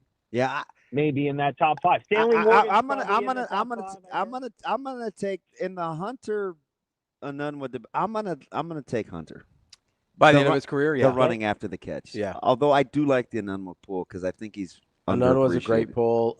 Stanley Morgan's got to be in there. He was sensational. Our boy Kenny's got to be in there. Stanley Morgan was really, really so good. Really, really good. To We're never have be a talked 21st about. Century team, and I don't know who the receivers are going to end up being. It's going to be challenging because Stanley Morgan Maurice Purify was very good too at times. Yeah. Yeah, he was. He was. The guy that had the best pro career was Quincy, and it was cut short by injury. Although Trey Palmer may end up having that, I don't know. I mean, Trey Palmer how belongs to quickly Nebraska, he flamed out for the start that he got off to is incredible for Palmer. Yeah, in Tampa. Yeah, I was like, he's a budding star. Yeah, that's what I was thinking. Do you throw Westerkamp in there? Yeah, they're. Probably. I don't know. Maybe. Yeah, I think he's pretty good college player. Your real-time thought process is hilarious. He's like, I don't know. Yeah, he's a pretty good college player. Like, as a top 5 receiver, I think you could make that argument. I think Nate Swift was pretty good, too. Great so, guy. I don't know. Like, I think it's hard to. That's one of the harder ones. And then there's other ones where if you had to pick 2 running backs, it's going to be very, very hard to pick between Roy Halou, Rex Burkhead, and Amir Abdullah. Amir Abdullah makes the list, actually. It's not. I'll say you're just picking between Amir Abdullah's number 1. Burkhead and Halou, basically, right? For the second spot. Yeah, I think so. I think you're picking there, and I think Corey Ross probably finishes just short. Of those 2, but Amir's number 1. But then you got to pick between those 2, and that's very hard to do. And then Marlon Lucky. Is Marlon Lucky in there? Is Brandon Jackson in there? It's hard. I don't know. Best wishes. I liked Brandon Jackson a lot. But Nate was the original Swiftie too. Don't get it twisted. So. Speaking of running backs, not of Swifties, Sam, what did you think about Nebraska's offensive game plan? Well, Dylan, to his credit, actually did a great job of explaining it in the postgame that Northwestern had a light box and they were filling late with their safeties, and so under those circumstances you run the ball.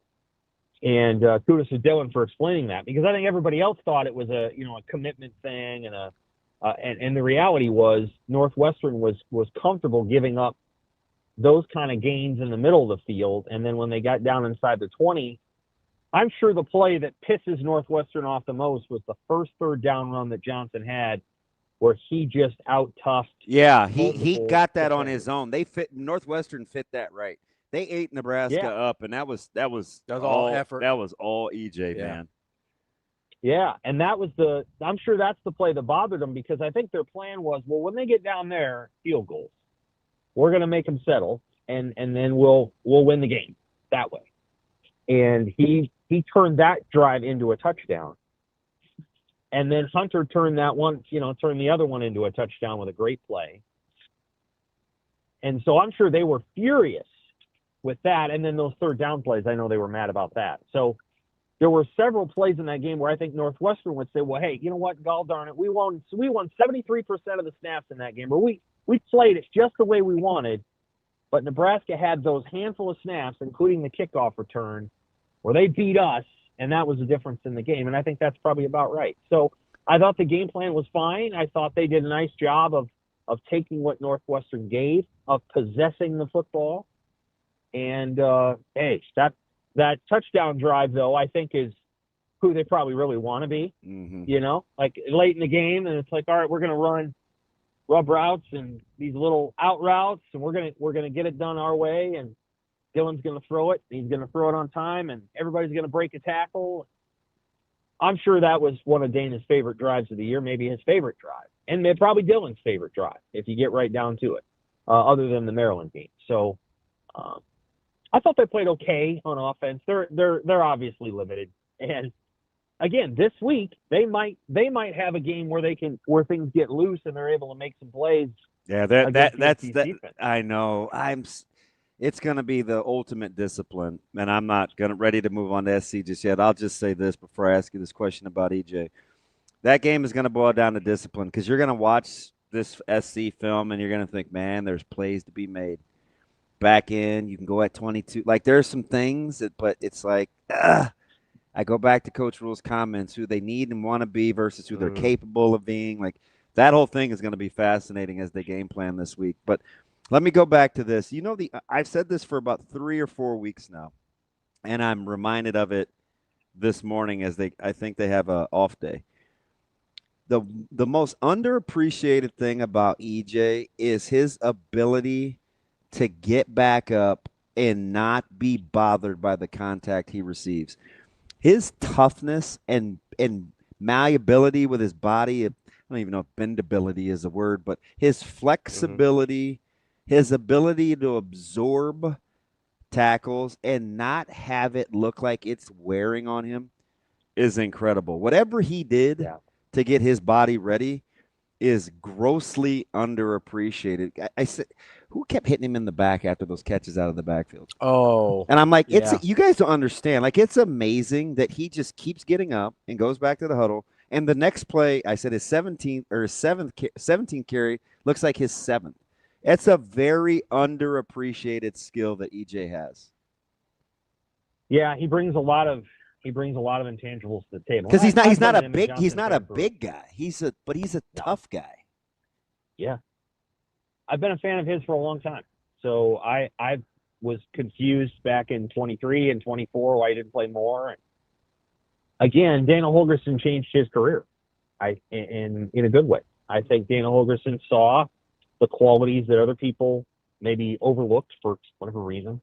And he has leaned into Emmett Johnson, and he is, I'm sure Emmett's going to come out of this season somewhat banged up because of his usage rate. He's getting 74% of Nebraska's running back carries this season, which is 5% higher than Anthony Grant did in 22. And Anthony Grant wasn't the same player in 23 as he was in 22. And so I don't know. But it's going to end up being a very memorable season for him. He's going to go over 1,000 yards. He's probably going to have 1,500 all-purpose yards. It'll be one of those things where he's able to say, I completely maxed out what I was capable of. And he's going to be happy that he had a coach that believed in him like that. And that is exactly what it is. It's a marriage of all the things that he's good at and a coach that believes that what he's good at really matters for this offense. And I think you've seen that. So, as Emmett gets older, 10 years down the line, I don't know if it's going to be like when Amir Abdullah comes back, but it's going to be, hey, there's Emmett Johnson. And man, he was good. And I hear that from fans all the time, how much they appreciate how hard he is to bring down and how tough he is. He's going to be a guy that people remember for a long time because of his toughness, and he'll feel that. When he's 40 years old, he'll be able to come back and everybody will go, there's Emmett Johnson. And he earned that this season. It's pretty cool. Sam, moving on to USC now, as you've seen Nebraska's offense against Northwestern and Minnesota the last couple of weeks, and then you see USC and what they've done all season. Is there have you kind of decided in your head the way you think this game needs to go? I know you guys for both. Nebraska to win. I know you guys both came into this and you're thinking, oh, Raiola would have 20-some more pass attempts than Mayavet. Yep, 100%. I know that's what everybody thought, right? Yeah. I think they got to get a couple of turnovers. I think they have to. Well, they'll give you a shot. He's thrown some incredible passes this year that almost look like mistakes, right? And you got to pick a couple of those off. I don't know how he's fit some of the throws he's fit in, but the reality is, it's hard to know if those are incredible skill, like a Justin Herbert level skill, or if they're luck. And Nebraska needs to make the previous 8 games of his or 7 games of his luck. They need to pick up a couple of those passes off. When he throws to Mekhi Lemon, who's 5 whatever, he's listed at 5'11". He might be the best slot receiver in the country.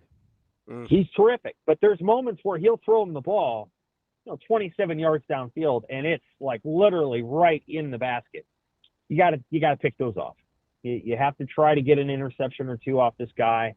I think they can, but I also think they have to. I don't think this is a game where USC can have a clean record on turnovers and lose. I think they're gonna score, and you have to take a couple of their drives and flip them in your favor. So that's one thing. I think the defense has got to go get a turnover too, and you could force fumbles too. I mean, there's nothing wrong with that. And then on offense, I think you have to play the possession game, and you have to know in your heart that you're not Notre Dame. So Notre Dame is able to go, punch for punch with any offense in the country the way they're playing. And they have 2 great backs, and they got great tight end, great quarterback. Nebraska can't be Notre Dame. And so somehow it still took SC to botch a 4th and inches and throw a wide receiver reverse pass. Like, there's still some SC-SCing though. There is. I don't think Nebraska can be Notre Dame. And so if they watch that tape and go, well, we're going to do that, good luck. I think Notre Dame's offensive line's better. I think their quarterback is probably as good as Dylan right now. And their running backs they got 2 instead of 1, and they got receivers, whatever. What number back are they on? USC? Notre Like Dame? 3rd or 4th? Yeah, I think USC's on their 3rd guy, and their 3rd guy, it's a goofy deal where he's a walk-on, but it's an eligibility, like it was some other. Yeah. He couldn't play somewhere else. He's a pretty good player. Yeah. He's not as good as the guys that got hurt. I can tell you that. No, he's he's not Wayman Jordan.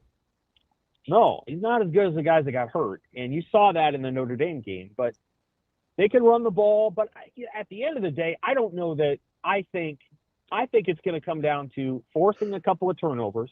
So, in other words, keeping USC under 35. And then Nebraska has to play a possession game where they go on long drives, they possess the ball, they physically wear USC down, and then they leverage the crowd. The crowd's going to be great. this is one of those deals where, you hope you win 28-24. Everybody goes home happy. I think it's going to be hard to win in a shootout. I think if USC gets to 31 points, they're going to win. So that's interesting because I think the total is 60, 59.5 or something like that.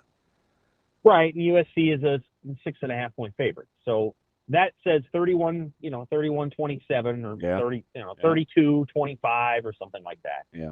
And before the season, I might have said, well, I think Nebraska could win a shootout, but Nebraska's offense just has enough challenges on the offensive line. At this point, we're probably at Pritchett and Corcoran. Maybe Gatula comes back, but of course, you don't want to put an injured guy out there.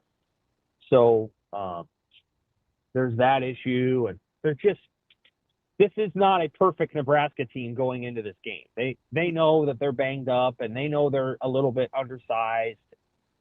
They're going to play as hard as they can and try to win it.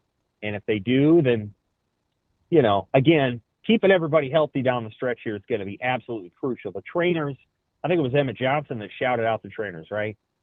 And that was good of him to do because I think Nebraska's getting banged up a little bit, and they're going to have to kind of piece it together down the stretch. I would say at this moment, if Nebraska gets to 8 wins, they've done well with the guys they have on hand, but 9 is possible. 9's possible, and to get to 9, you got to win this weekend, and maybe they can pull it off. It's going to be a tall task, but I think they got a shot. So let me ask you something, because I kind of hear, and you can feel free. I know you will. Correct me if I'm wrong. You seem it seems a little like David and Goliath is a stretch, but you clearly don't feel good about the matchup. But I got to ask, what is it about SC where you're like, oh, shoot? Is it just that they're the better of the worst? Like, when you look at SC, what is it where you're thinking to yourself, we're in trouble here? I think it's not so much the coaching points or the X's and O's, it's the numbers. 31, 24, and 21. That's what Maryland, Minnesota, and Northwestern scored. Yeah. And so if you average those out, it's something like what? It's something like 25 or 26 points a game. And none of those offenses are as good as USC's. And so I think it's fair and logical to say that it will take Nebraska's best efforts. Michigan State scored 27. Michigan scored 30. So at this moment, what you're looking at is a defense that's given up, I think, about 27 points a game in Big Ten play. I think they're scoring about 27 points a game in Big Ten play. And that shows you kind of where they're at. So I think Nebraska's got to – that's why I say turnovers. I'm not saying they can't do it. I think they can. Mm-hmm. I think the one thing I'd say about Maava is that he has thrown some throws, and I've watched them a ton. He's thrown passes this year that you're just like, how in the hell did he do that? Oh, yeah. Did he know what he was going to do? He got away with 2 against Illinois. I was like, what the? He throws a lot of interceptable balls. We did it to Nebraska last year, but he's clearly better this year than he was last 100%. Year. Yes. So, I mean, no question. He's a good player. Yeah, he is. And the thing that I see about him is he does not get affected by mistakes. Like he does a nice job of staying calm or whatever, poised, and in the face of error. And so I've been very impressed with his play. I'm just saying that there's 2 throws a game in there where Nebraska's got to pick the ball off, and Sierra Wright's got to go get one, or Andrew Marshall, or whoever. And if Nebraska does that, I give them a really good chance of winning. If they're not able to force him into mistakes and a turnover, then I think it's going to be very hard, because I have a hard time seeing Nebraska scoring 31 points. They've had a hard time doing that, and maybe this is the game where USC's defense is so discombobulated, and you don't get the physicality up front at the point of attack either. Like that's kind of like, if you ask me today, and I got to watch a little more. If you ask me today, I think that's the one thing we're underselling. Stylistically, how this SC plays with their front. I don't know, Sam. 6.5 Mind you, seems I picked 6.5 Nebraska to win every game this year. 6.5 seems no. No, you're not like way at left. Like you're not crazy. I'm just saying like 6.5 seems a little high, but stylistically, I think it's a better matchup than we're giving it credit for. I'd rather have Nebraska spread out trying to play defense than trying to play it in a phone booth for 4 quarters. It sounds weird. I think you're right. But I prefer USC style over Minnesota's for this team. Because I think that's fair. Because schematically, they'll do a lot of different things on the back end. Now, listen, you got some studs that he can throw the ball to, and you got to – but the lemon on right in the slot – like, there's some good matchups. For me, it's can Nebraska – they're going to have to dominate, not just win. They have to dominate special teams. Yeah. I think, and they can do that. They have a chance to pull that off. I think one of the other things that you put into consideration is just the coaching matchups. So I think their defensive coordinator does a pretty good job with the guys they have. I think he's an equal matchup to Holgorsen. And then Lincoln Riley is among the 3 or 4 best minds in college football. I just hope he has. I hope he has those moments where he outthinks himself, because that's probably his Achilles. It is his Achilles heel for sure. But there's few better than he is. He's better than Holgorsen. He's done a really good job of creating a run game out of a spread set. They're able to do some things that I'm sure Nebraska wishes it could do, and maybe Nebraska can do. And I'm not trying to say Holgorsen isn't really good. The first drive of the game, listen to David Braun after the game commend Nebraska's first drive, which, it's always pretty good.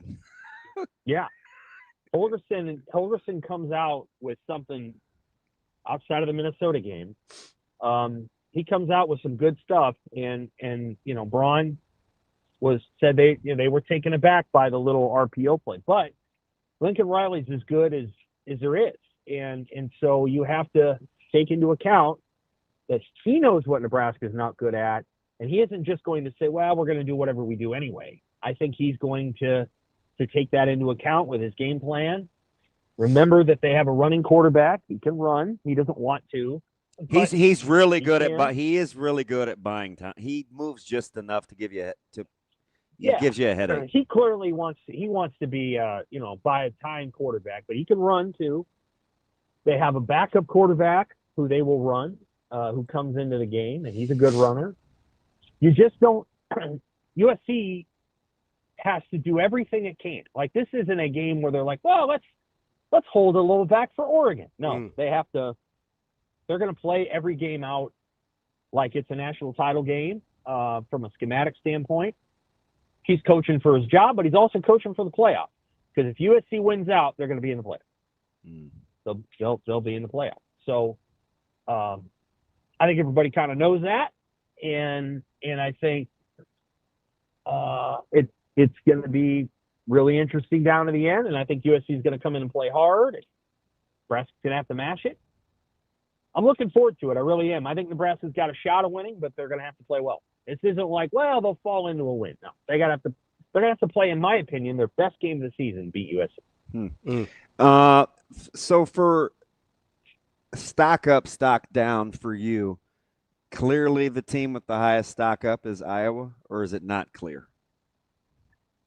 Yeah, to me, it's clear that Iowa is aligned for the playoff.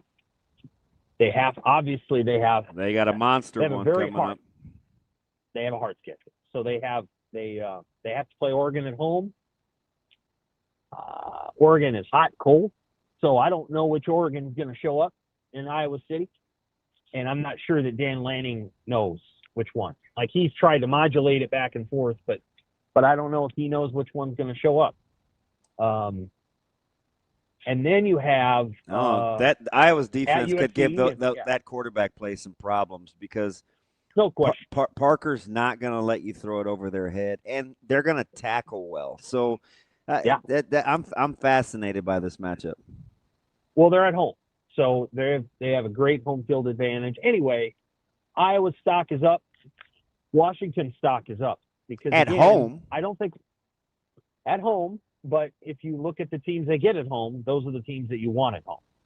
So I think it's going to be challenging down the stretch. The way I see it is right now, Texas, if you're talking CFP, Texas plays spoiler in the SEC. I don't think Texas will make the playoff, but they play spoiler. They play Vanderbilt this week. I think they still, who else do they play? Georgia, maybe? Do you know how close? So Texas can be a spoiler. You know how close I was calling for the outright wins, let alone the cover of Mississippi State beating Texas and South Carolina beating Alabama? Yeah. Well, that would have. I mean, the Alabama loss would have really put a something in the SEC. But I think right now the SEC has 5 teams in the playoffs because none of the 5 play each other until the theoretical SEC championship. So Texas has Vanderbilt, I think Georgia, and then A&M, and then Oklahoma plays the other 2. I think they play Alabama. Yeah, Oklahoma's schedule is daunting. But how about Vandy quietly having to go to Austin this week, getting points? Yeah. So, in theory, SEC can get 5 teams because none of them play each other. And if that happens, then really the Big Ten's down to 2 locks, and then they have Oregon, and people are considering Oregon a lock, and they shouldn't. Oregon's got to go to Iowa, and they got to go to Washington. And those are 2 of the top 3 or 4 hardest places to play in the Big Ten. And so Oregon is not a lock. And I think they host USC. So Oregon has a very hard schedule in the back end. There's no guarantee that they're going to be there. They're inconsistent. Their peak is maybe better than everybody's peak, but their floor isn't nearly as good as some of the other teams' floors. So I think that's something to watch. I could see Iowa being in the playoff. I could see Iowa going 8-4. I could see Oregon in the playoff. I could see Oregon finishing 9-3. So there's a lot of different things that could happen. I think Nebraska's ceiling's probably 9-3. Maybe you can get to 10-2 if you ran it out. But man, that's a tall order with what I perceive to be a team that is doing its very best to be healthy. So I think they're a little banged up, they're a little young, and they're a little inexperienced. And I think Nebraska's playing through some tough stuff. I think a lot of those guys are banged up. You got 2 guys with broken hands, with clubs on their hands playing pretty good football on Saturday. But this is a team that down the stretch they're going to be tested. Their depth's going to be tested, and they're just playing through injury is going to be tested. And so I think it might limit Nebraska's ceiling to 9. Sam, if there's I didn't see that coming for a sitting head coach right now, who needs to be more on alert, Sarkisian or Venables? Venables. Oh. Yeah. I don't think Sarkisian is – well, I mean, he could go take a pro job tomorrow. So if they want to get rid of him, they don't want to get rid of him. The question isn't so much it's more the I didn't see that coming context. Oklahoma's schedule is daunting down the stretch, and I don't think Sark can afford to stub his toe not 1 or 2 more times, especially at home.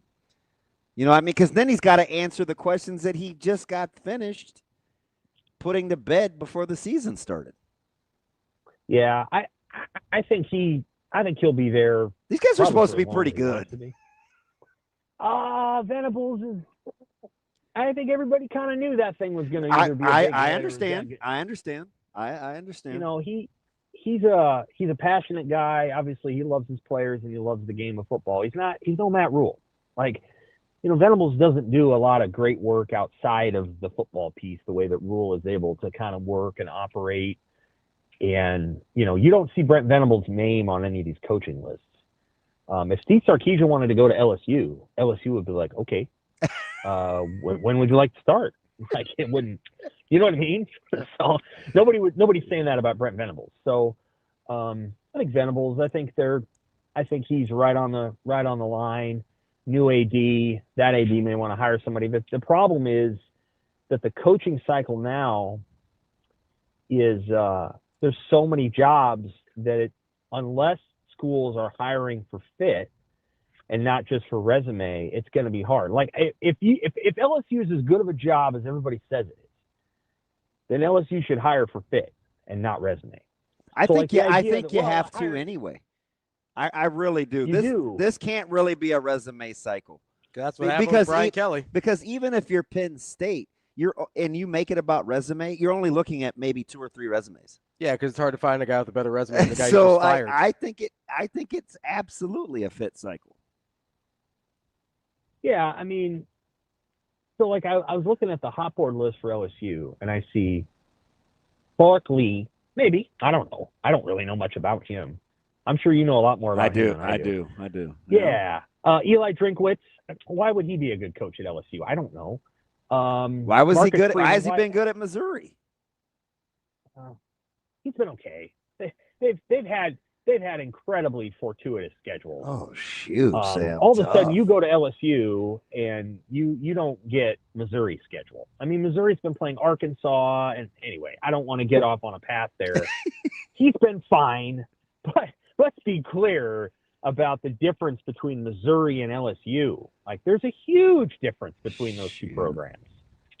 And so, but is he a fit for LSU? Why? Because of what he did at Missouri? Because that doesn't make you a fit. Marcus Freeman, okay, great, but he's up for every job now. So like, Summerall's right down the road in Louisiana. Right. So is he a good fit? He just might be. Like, go find a coach who actually fits LSU's culture and the people down there, as opposed to going and finding, well, let's hire Lincoln Riley, or, you know, the way USC did that a couple years ago. Like, go hire a coach that suits LSU. And I don't know what Florida's culture is, but I think Florida should go hire a coach that, you know, fits Florida. And I don't know that the guy that, like, for example, Billy Napier probably would have fit LSU. I don't think he fit Florida, which is kind of a corporate culture, you know, whatever. And so, like, Penn State's the one school where I think Penn State's hiring for a resume. I really do. I think that's what Penn State's how big do. of a wild card do you think Kiffin is? Well, he's a big wild card because I think a lot of people would hire him. I don't know that I would. I don't know if I were LSU or Florida that I would do that unless I was very, very confident that he fit the overall. I mean, he's a good fit for Mississippi. He doesn't strike me as a good fit for Florida, but maybe he is. I think maybe LSU would be a good fit for him. It's hard to know.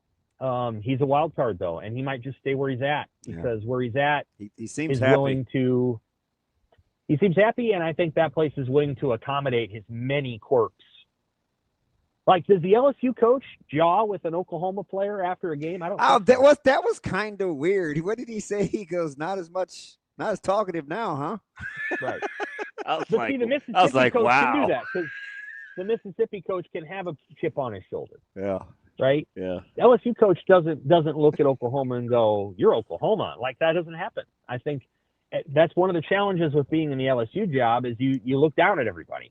Like, I have the best job in the country. And that way, Brian Kelly was a good fit. That's kind of been part of their problem, though. Didn't LSU have a coach that ate grass? Yeah, they did. I mean, you know, like, what are we talking about they're here? Able to, I know. That's been a school that's LSU had a lot of is success weird. Regardless of the coach. I don't know. It is. I don't know. But it's a good job because, you know, the 3 of the last 4 coaches won national titles. And if you're Elko, do you think about leaving all that money down there? No. Oh. No, not for LSU. No. Just saying in general. Nope. He is in a great spot. If he wanted to go to Penn State because he's like, you know, my heart's back east, that would be different. But, like, no, Texas A&M I think is a good place to be. I think they got plenty of money. Him winning there, despite it seeming like it's against who he sounds like. I mean, when he was at Duke, he recruited our house. Like, I am shocked that he's functioning at a high level at A&M. They must leave him alone. I think they probably do, and they have a good offensive coordinator who is not going to be the coordinator. He's going to be somebody's head coach here pretty soon. Yeah, he's gonna be a head coach, and you know, and that'll be Might be Kansas State's head coach. You just never know. Like, you don't know what Marcel do. Reed's pretty good. Yes. We didn't think he was that good coming in. No, and right. My rule of thumb, some of that's coaching. I mean, he's been coached to be good. But my rule of thumb is if you fire your coach right now, you actually don't know who you're hiring because you have to do a search and you want everybody to know that you're hiring. If you wait and you fire at the end of the season, you actually know who's stepping in because you know you don't have a lot of time. Mm-hmm. So these schools that haven't fired their coaches yet, like Wisconsin, like Michigan State, Auburn, they either don't have the money to get it done and they actually have to carry Luke Fickell and Jonathan Smith into next year, which is going to be really depressing, or, Jim Lenhart and whoever the hell Michigan State wants to hire are ready to go, and they'll just plug them in the day after the season's over. Mm. That's Sam McKewon. But it's possible Wisconsin doesn't have the money. I don't know. I mean, it's really depressing to watch them. It's hard to watch. Shoot, for who? Not that hard. I don't have any problems doing it. I'm having a hell of a time, Sam. I'm sure. They're poor fans. They're poor, vulgar fans. Oh, shoot. They've earned everything that's coming to them. Sam, we appreciate the time as always. We'll talk to you next week. Take care.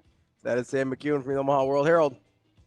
I'm just saying. It's a lot in there. There's a lot in there. We can get back to some coaching talk coming up next, then we'll get into a little NFL here as well. That's DB. I'm Ravi, Lulla. But before we go, got to remind you of Big Brothers, Big Sisters. We're on the tail end here of 60 Men in 60 Days to become mentors to help get their wait list cleared out for boys that are waiting for mentors. It only takes 4 hours a month to make a big difference. BBBSMidlands.org is where you can find more and sign up today. We'll be right back.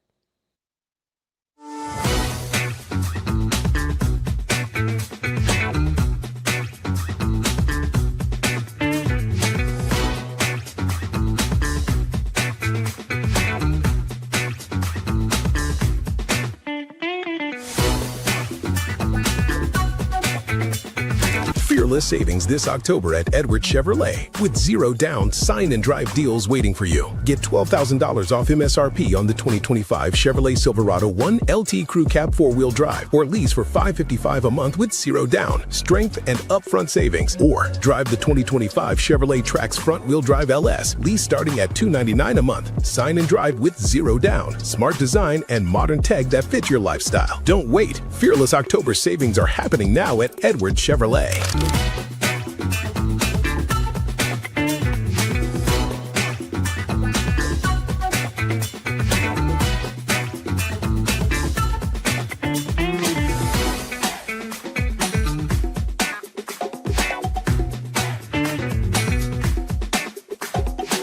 I think I can say that when I start the matches like that, I think it's kind of obvious that my confidence builds up for the rest of the game, and I think that's what helps me the most because I'm really working on not being too hard on myself because we have such a high standard that we say in the locker room that when we don't play perfect, we think like we're playing very bad.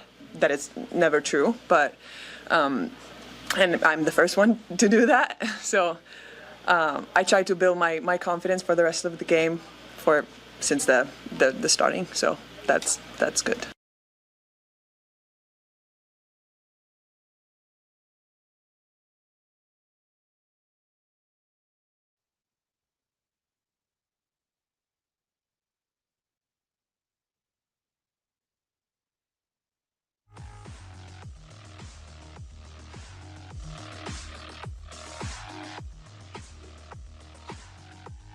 You're listening to Hurrdat Sports Live.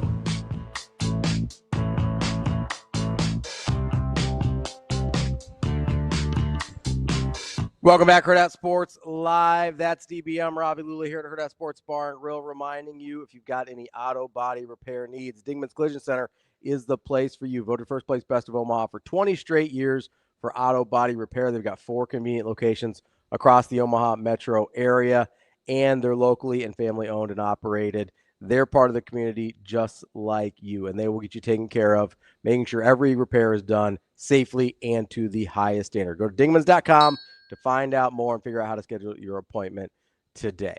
DB. Yeah. There were some, I think Sam had some hot takes in there about the coaching situation. Like, I think the LSU thing kind of threw me a little bit. Just because of who I think the last what I call quote unquote normal non-theatrical coach was Saban. Yes, 100%. Because Coach O is Ogeron was kind of nutty. Full on crazy. Les Miles literally ate grass during games. That's why I brought that up when he's like, I don't know if they would put up with Lane's eccentricities. And I was like, is he eating the field during games? Because if not, they're probably cool. I sent that clip to you. I don't have it. I don't have it. You did not send it to me. You sent it to the group with me, you, and Matt and Jacob. Or I sent it to you. I don't know. I looked at both. I got nothing. Last thing you sent me. It takes me too long because of the SMS versus. Last thing you sent me was about Clarence's parents. Oh, the GIF? Yeah. That's what it's called, right?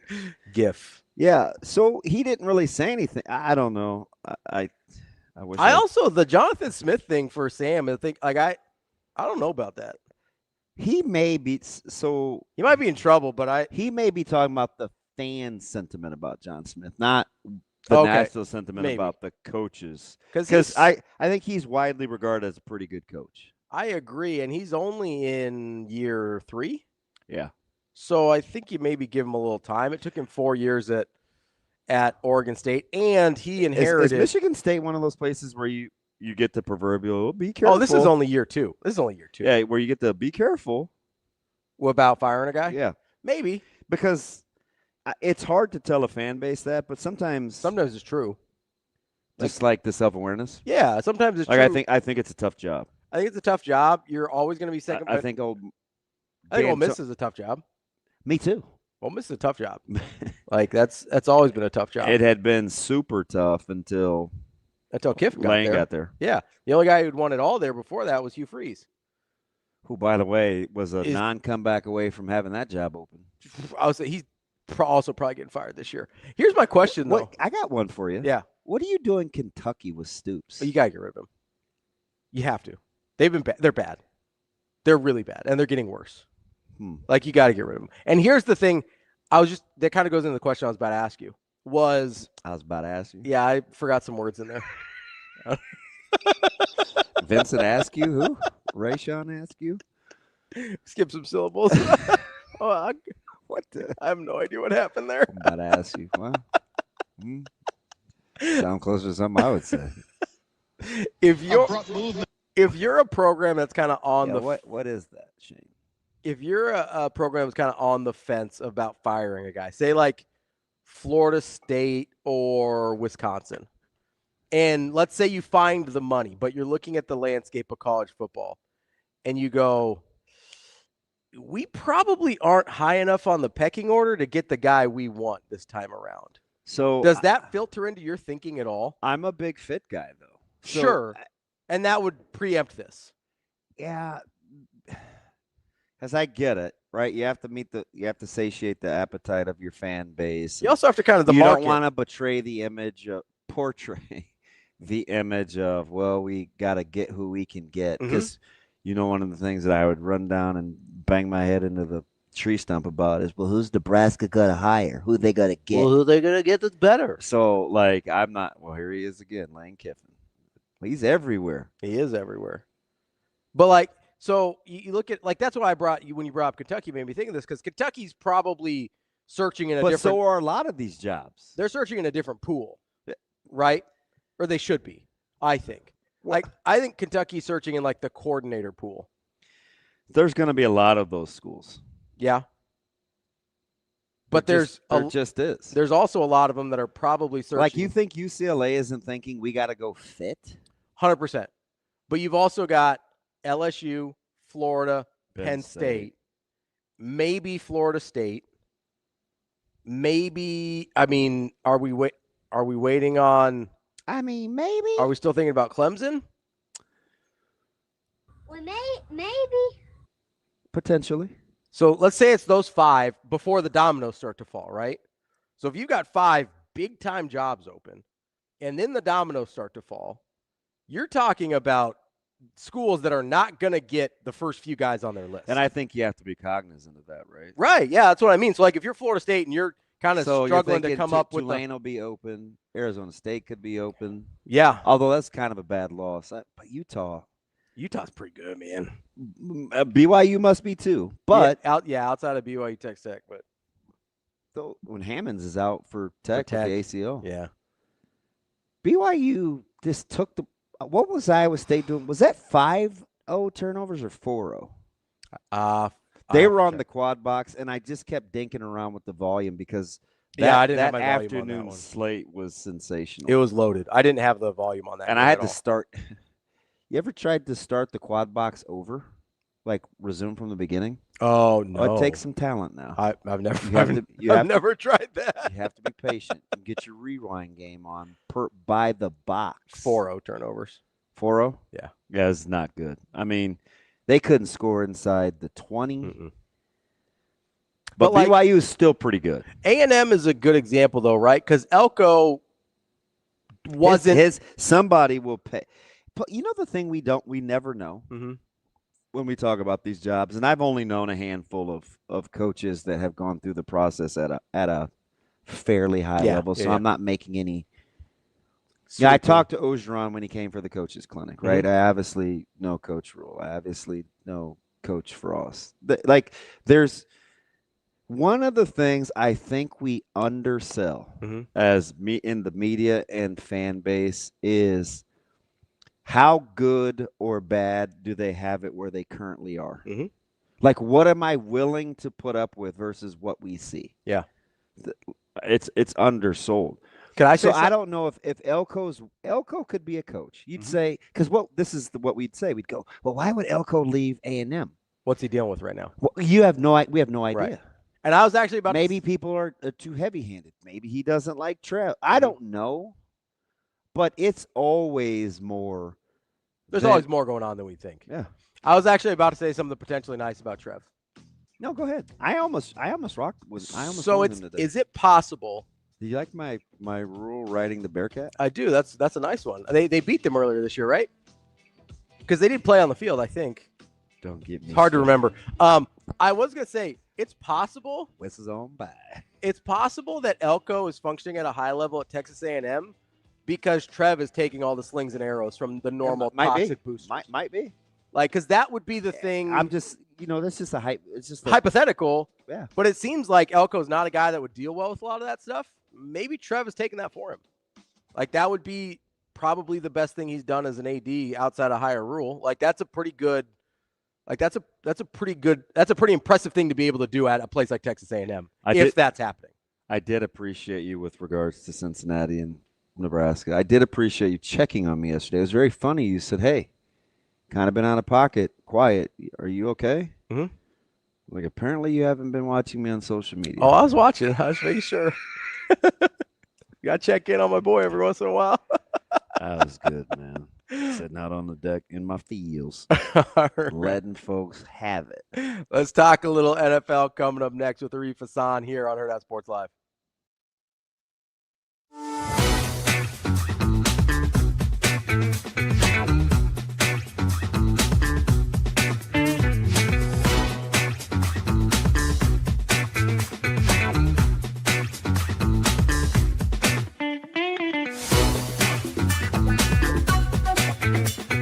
Fearless savings this October at Edwards Chevrolet with 0 down sign and drive deals waiting for you. Get $12,000 off MSRP on the 2025 Chevrolet Silverado 1 LT Crew Cab 4-wheel drive or lease for $555 a month with 0 down, strength and upfront savings. Or drive the 2025 Chevrolet Trax front-wheel drive LS, lease starting at $299 a month. Sign and drive with 0 down, smart design and modern tech that fits your lifestyle. Don't wait. Fearless October savings are happening now at Edwards Chevrolet.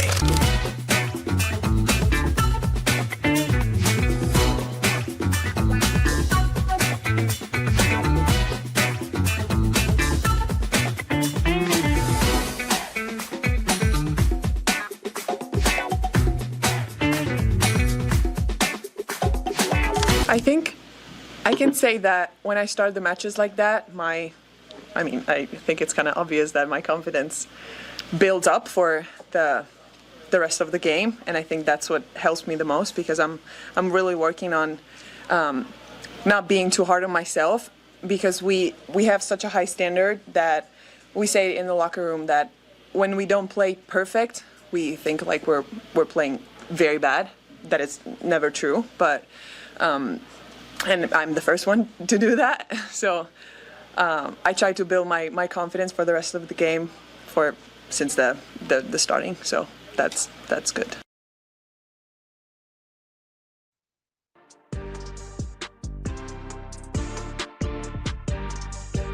Welcome to Hurrdat Sports Live. Bucks must get to the 44-yard line, and Mayfield is wrapped up. Packers nosing around. Rodgers playing the game at the line, scrambling, firing downfield for Roman Wilson. Got it in bounds.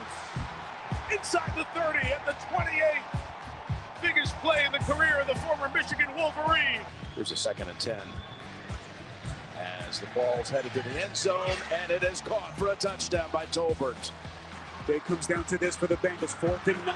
Flacco protected. Flacco's pass incomplete. And the Jets are going to do it here in Cincinnati. Welcome back, Hurrdat Sports Live, presented by Centris Federal Credit Union. That's DBM Ravi Lulla here at Hurrdat Sports Bar and Grill. We are joined now by Arif Hasan. You can find his work on the NFL at wideleft.football. Arif, how are we doing this morning?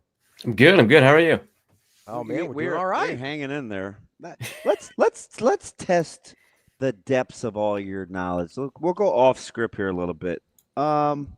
Overstated or understated that for a bad team, Myles Garrett should be in consideration for Defensive Player of the Year?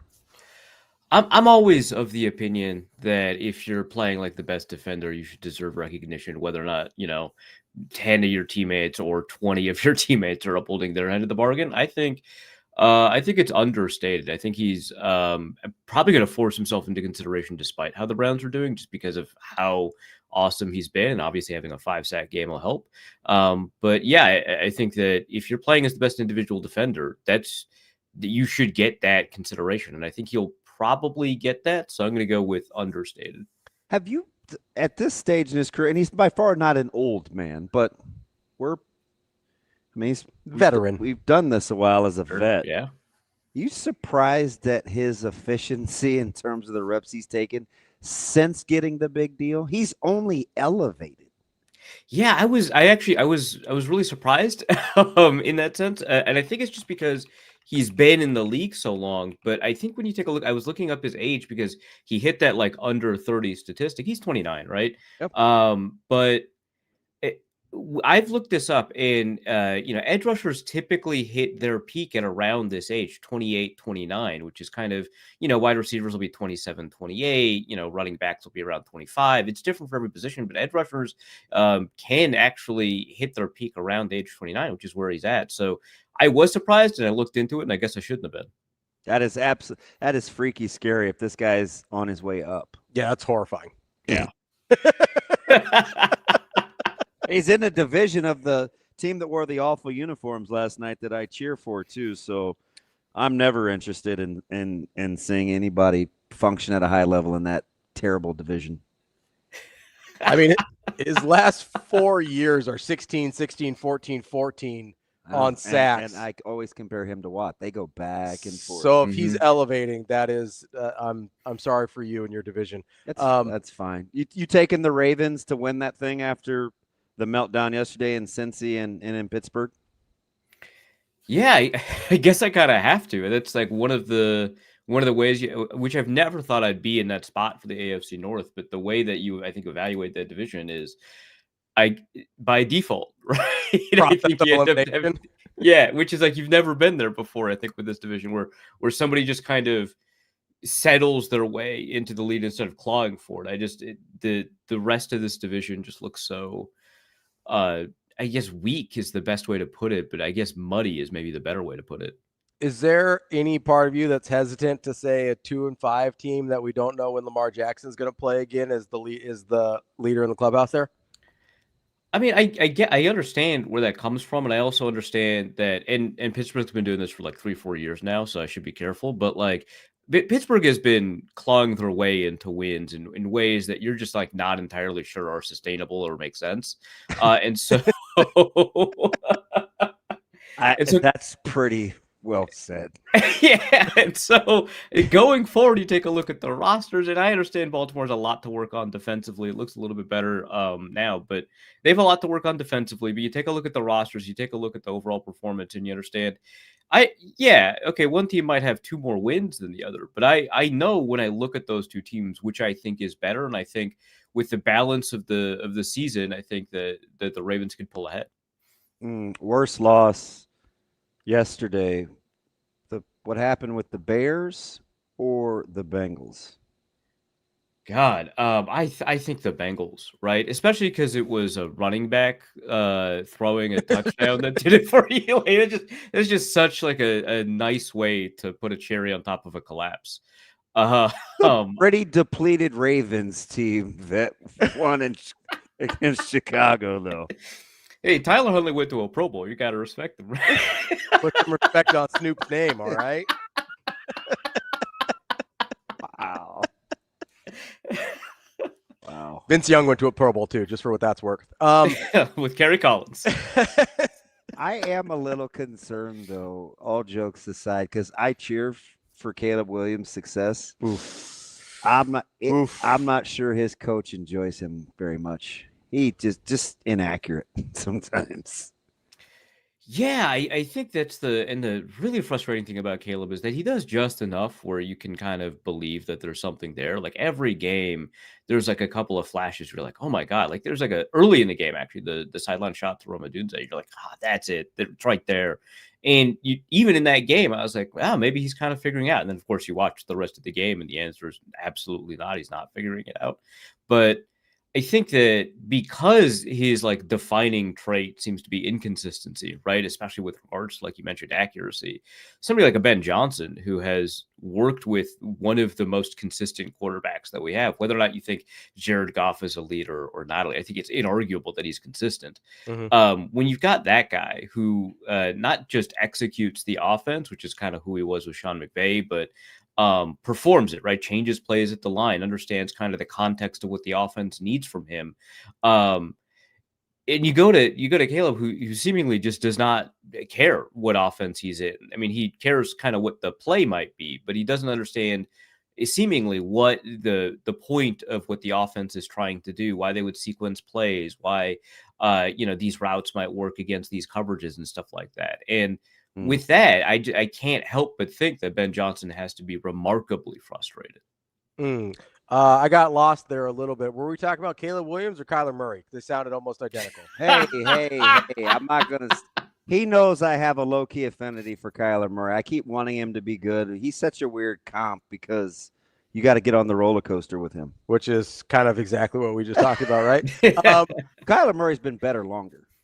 Sure, but I mean, you're talking about flashes here and there. Don't ever really know what you're going to get. I think we just like hating on not Kyler. Playing on script a lot, not really understand play sequencing or any of that. I mean, it sounds like a lot of similarities. I'm just saying, probably drives their offensive head coach crazy. I don't know. Arif, I'm here for defending Kyler Murray. What say you? I'll say this. I think that if you wrote down their traits, their strengths and weaknesses on paper, yeah, they would look like very similar as quarterbacks. So I understand where he's coming from, but like, I mean, let's be real. The floor is just higher with Kyler Murray than it is with Caleb Williams. And that's kind of what we're talking about. And I think Kyler has a better sense of space, right? Like when we talk about, when we talk about Patrick Mahomes, we talk about, oh my God, he's got this incredible awareness, this incredible understanding of where everybody is on the field, where he needs to be, kind of all of that. And obviously Kyler doesn't have that, but he's much closer there than Caleb Williams, who has explicitly been compared to Patrick Mahomes in his understanding of space, in his understanding of what he can and can't do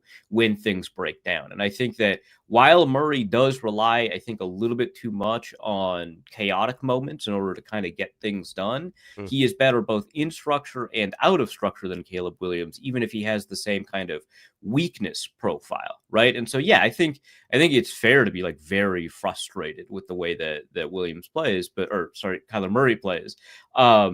But I think that at the end of the day, you're just getting a better quarterback, even if you're still throwing your hat on the floor at the same plays. Like, so I get it, but he is just a better quarterback. Somebody with some sense. I was mostly just giving. Hey, they played the game tomorrow. I feel like I should caveat this by saying Tampa's healthy, sans Mike Evans. Finally. Because he's not, and he's finally not, he's not coming he's back. Not coming back. Mm-hmm. But. You like, if you're playing the long game, do you like Detroit better than Tampa Bay? Oh boy, I guess I don't know how injured the Detroit secondary is. I know that they've been super banged up over the past. Looks forever. like a piecemeal. Yeah.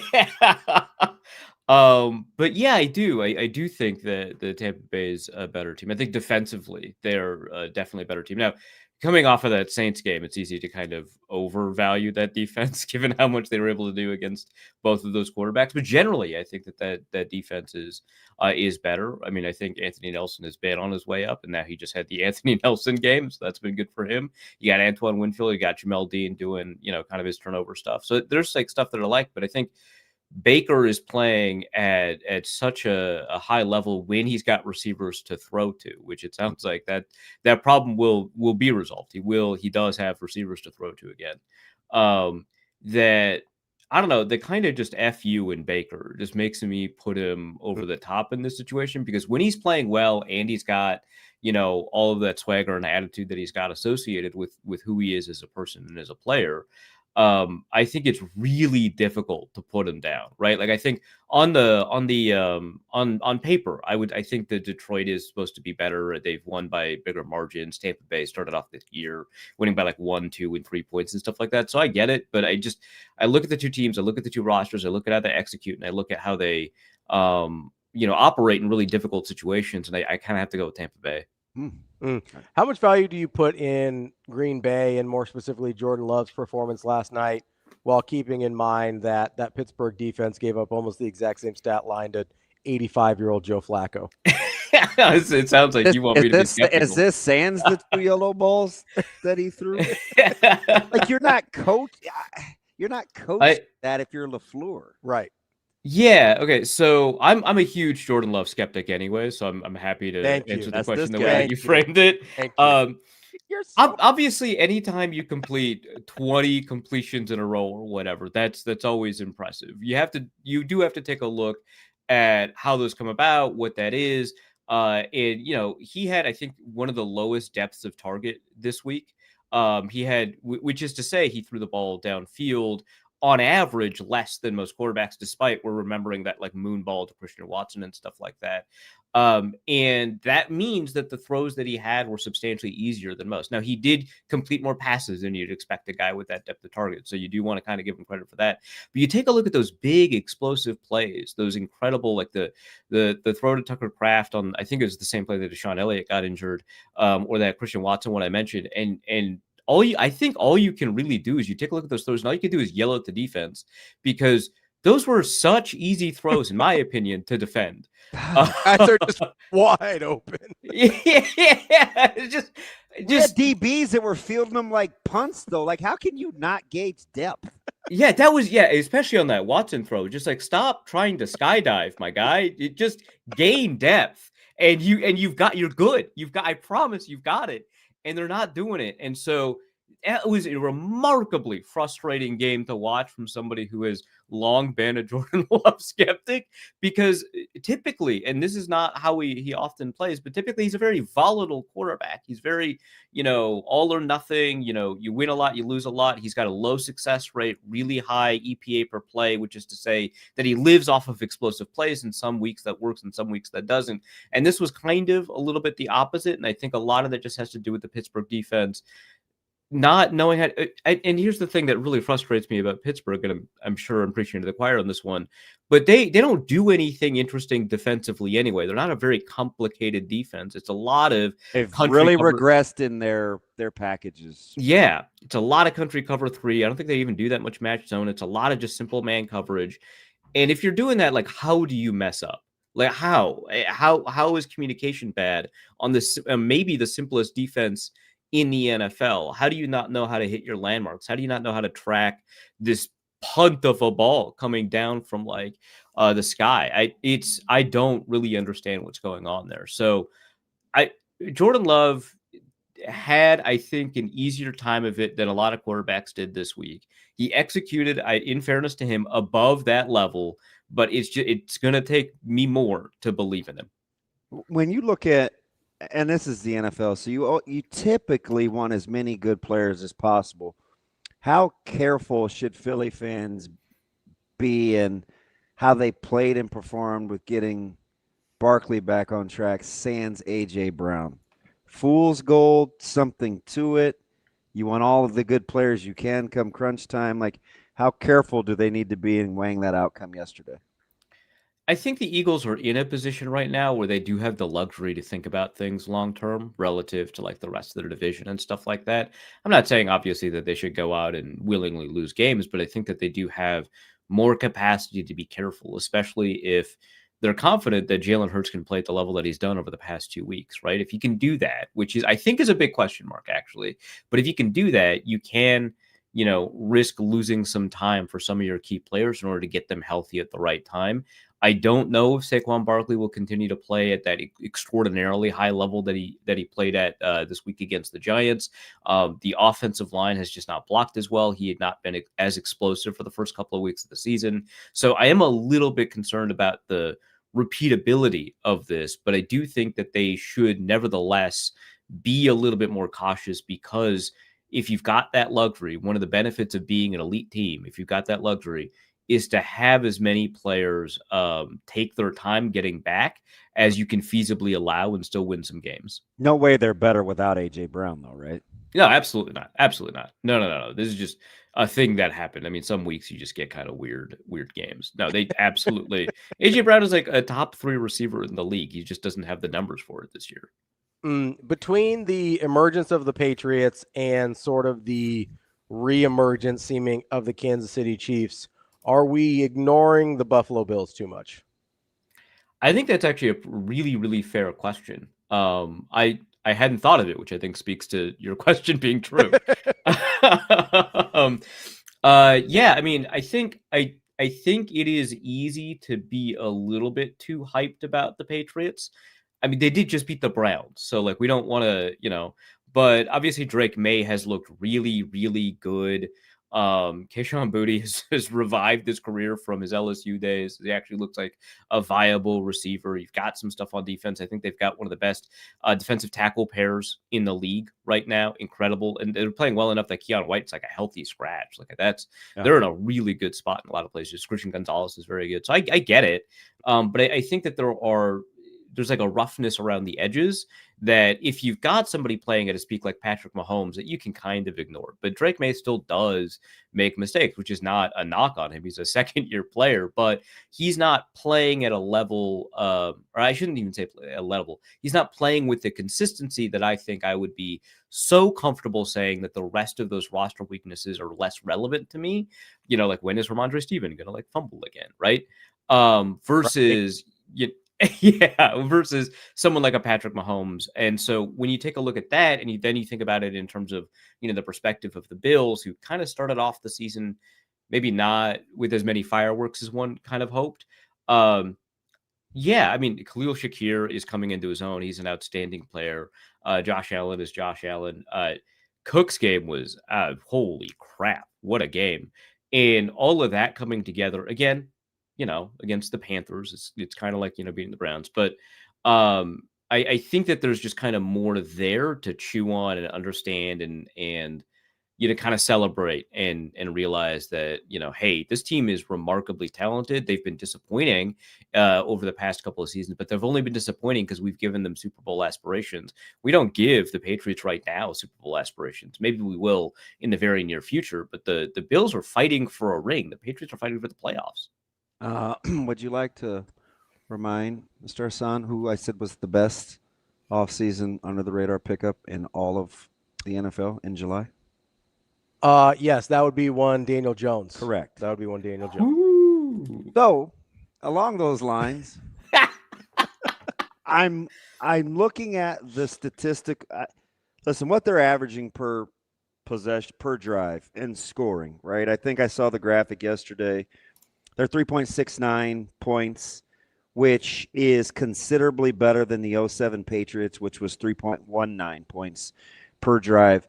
I don't think they can keep that pace up. But even if they don't, given the division, can you talk about the Colts without talking about the division they play in? Is that going to just stick in your mind because of said Daniel Jones? That's a really good question. I think that's fair because the division is so weak. I do want to say that the Jaguars are actually not that bad. So yeah, especially defensively. And yeah, exactly. Yeah. And we just saw, when the Houston Texans are kind of rolling, we just saw that they've got, a lot of ability too. So I don't think it's the old AFC South that we've always kind of made fun of, that the Colts have kind of always been able to take hostage. I think that there's like some stuff there, right? Like they take the best defense in the league. The Denver Broncos put 29 on them. When you have teams that are bad, like the Tennessee Titans, and you beat them by 21, that's the expectation for a really good team, right? They've lost one game this year. They beat the Chargers by, I want to say 14 or something like that. Like they're winning games against teams that have a lot of talent by a pretty good margin. And then when teams don't have that talent, they beat them to the ground. That's what you expect a really high level team to do.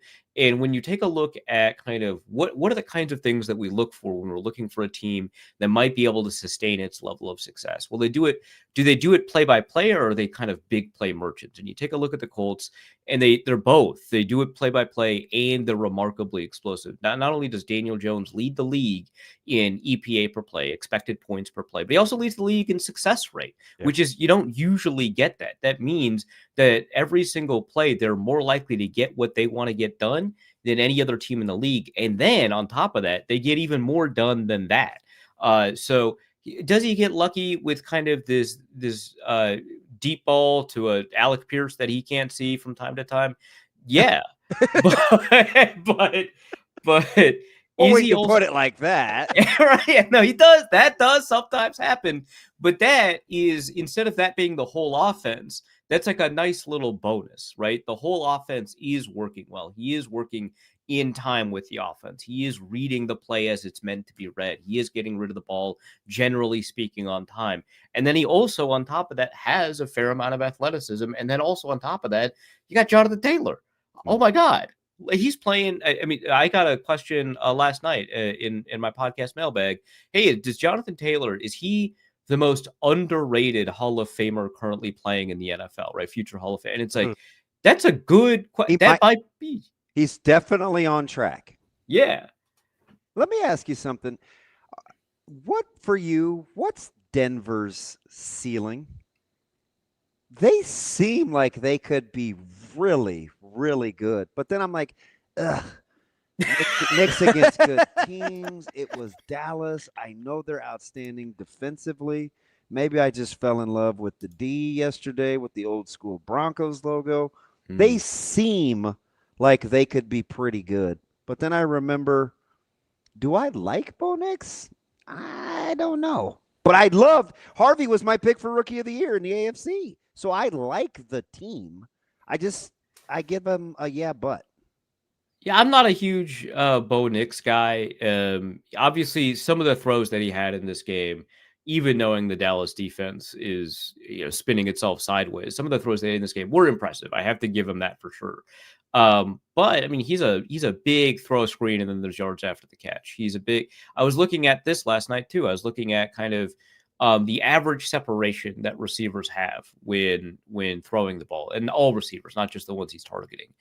And his is the best in the NFL. He's got the most open receivers, and it's not as if they are the best receivers in the NFL, but rather that Sean Payton is doing such an incredible job getting these guys open against these particular looks. And I don't like Sean Payton, but I do want to give him credit. He's running the hell out of that offense. He's doing an incredible job designing and scheming that offense for Bo Nix's strengths. And then, he gets out on the run. He can move a little bit. He's got a pretty decent arm, so he's throwing it deep downfield on those shots. Sometimes he's hitting these tight window throws, but for the most part, he's throwing to kind of his most open target, or the most open targets that you get in the NFL. They're doing a lot after the catch. And then he is hitting some genuinely good plays like he did here. But but I think that there's just kind of less there. And so when you get an opportunity to kind of see him against a pretty good defense, which I know that they beat the Eagles, but I was really concerned about the way that he played in that game. Obviously, there's the loss to the Chargers. 13 points against the Jets. I don't know. It's tough for me to. I want to like Dobbins and Harvey though as a tandem, and I mean Peyton can still Peyton, right? Yeah, and that's it. It's like Peyton does an extraordinary job getting kind of offenses on schedule, and when you've got the best defense in the NFL helping you out, you've got Nick Bonito, the edge rusher who's like leading the league in win rate and pressure rate. When you've got a Pat Surtain doing what he does, I mean, hopefully he's okay. Yeah.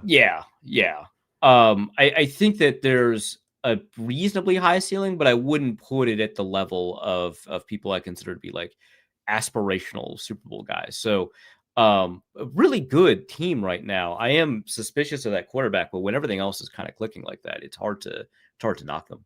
Or if we're about halfway through the season, not quite halfway through the season here.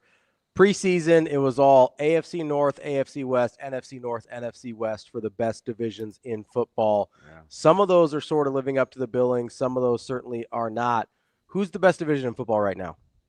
God, I would have to go, especially with the resurgence that we're seeing from Kansas City. I'd probably have to go with AFC West. I know that I believe the NFC North has more total wins right now. I'm not sure, but I think that might be the case. But I wouldn't put them in there, and so you've really only got the NFC West versus the AFC West tied at 17. Okay, yeah, but the NFC West has also, by the way. Oh, okay, that's interesting. Well, I mean, a lot of that's like Arizona has 2 wins and everybody else has 5, right? So correct. Yes. But I think that the AFC West win total underplay the level of talent that they have. The Chiefs are 4-3, and right now, since week 5, I believe they're first in the NFL in offensive yards per game, 5th in yards per play, 3rd in EPA per play. I mean, they're playing at an elite level. They're playing at the level that you'd kind of hope and expect now that Rashid Rice is back. And that defense, I think, has always been pretty good. I think a lot of people had some concerns that it may not live up to its billing heading into the season, and they're playing pretty well. So I think the AFC West, especially with the way Justin Herbert is playing, is up there. The NFC West is up there, but I just don't really believe in the 49ers, and I'm concerned about kind of the durability of the Rams. And I don't just mean with Matthew Stafford, but I do also mean him.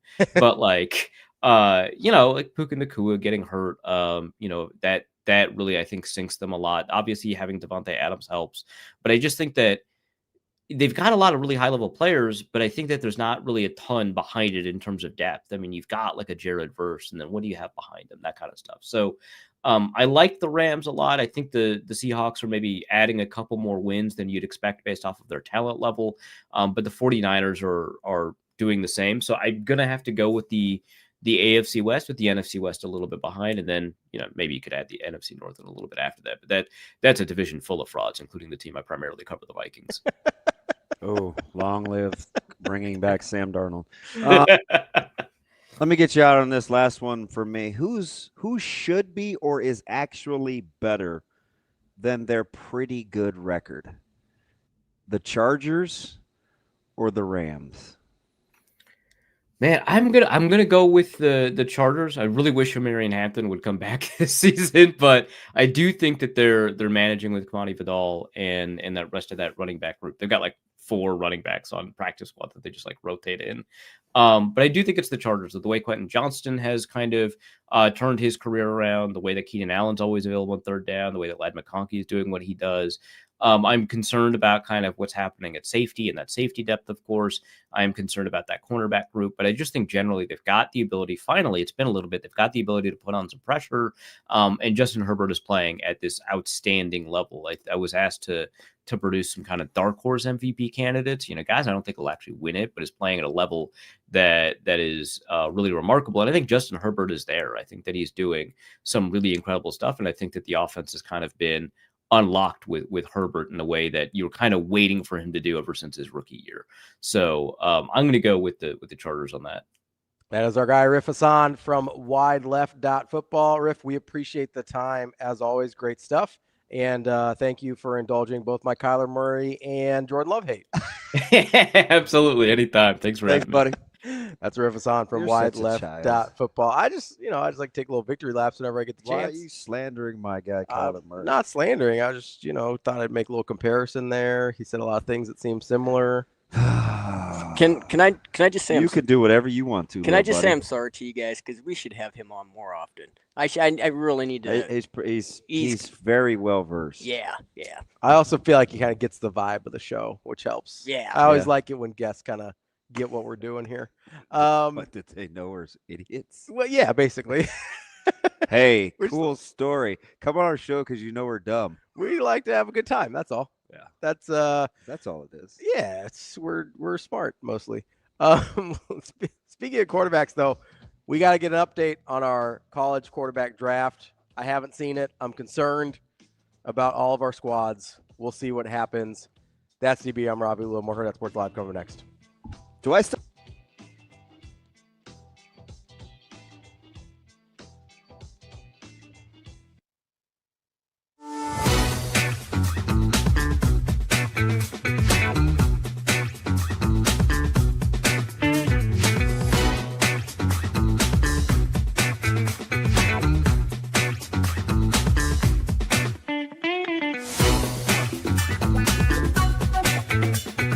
Kia Fall Savings Event is on at Edwards Kia. Fall into fearless savings with upfront deals on your favorite models.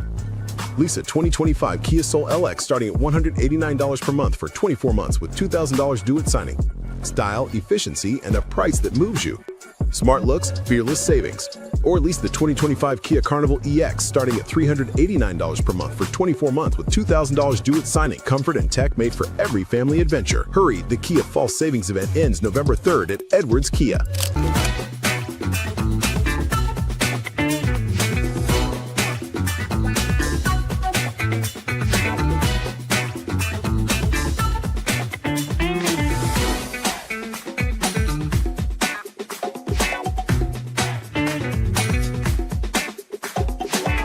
Yeah, my guys believe in me and they trust me, and they think that says a lot. After the interception, first Buddha had my back and he went and got one back for us, and then came out and just going to keep swinging and keep going and keep fighting. So my guys deserve that, and I'm very, very blessed to be in the opportunity to deliver like that. I was thinking about that after the game, and I think when we say that receiver's hot or that the other receiver's hot, I think it goes same for the run game. When the type of defense they're playing, trying to hold their shell off until the very last minute and have their safeties fit, that's tough. And especially with a back like Emmett, you give him a 5 to 6 yard head start. He's going to keep rolling. He's going to run. So that's playing quarterback in the Big Ten. You got to go convert third downs, and my guys ran great routes and got open. So if they're open, I got throw and catch, and we made a bunch of plays.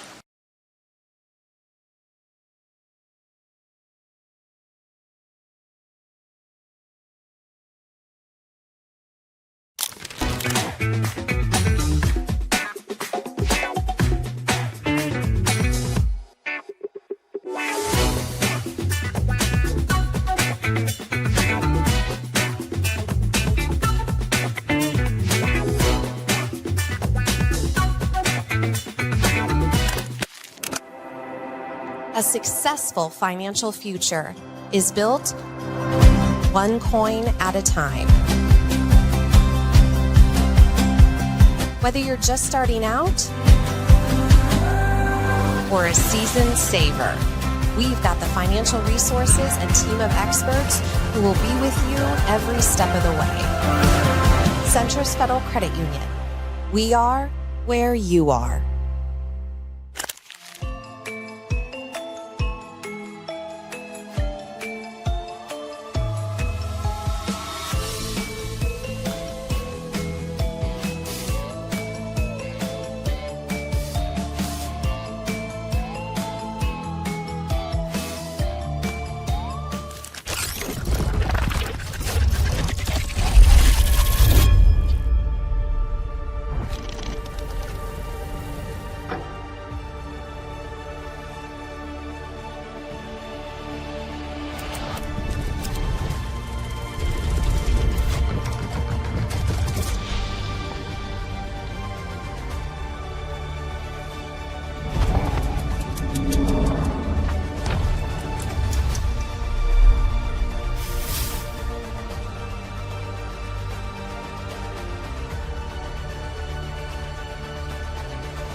You're listening to Hurrdat Sports Live. Today was the best I've seen him in terms of just playing one snap at a time.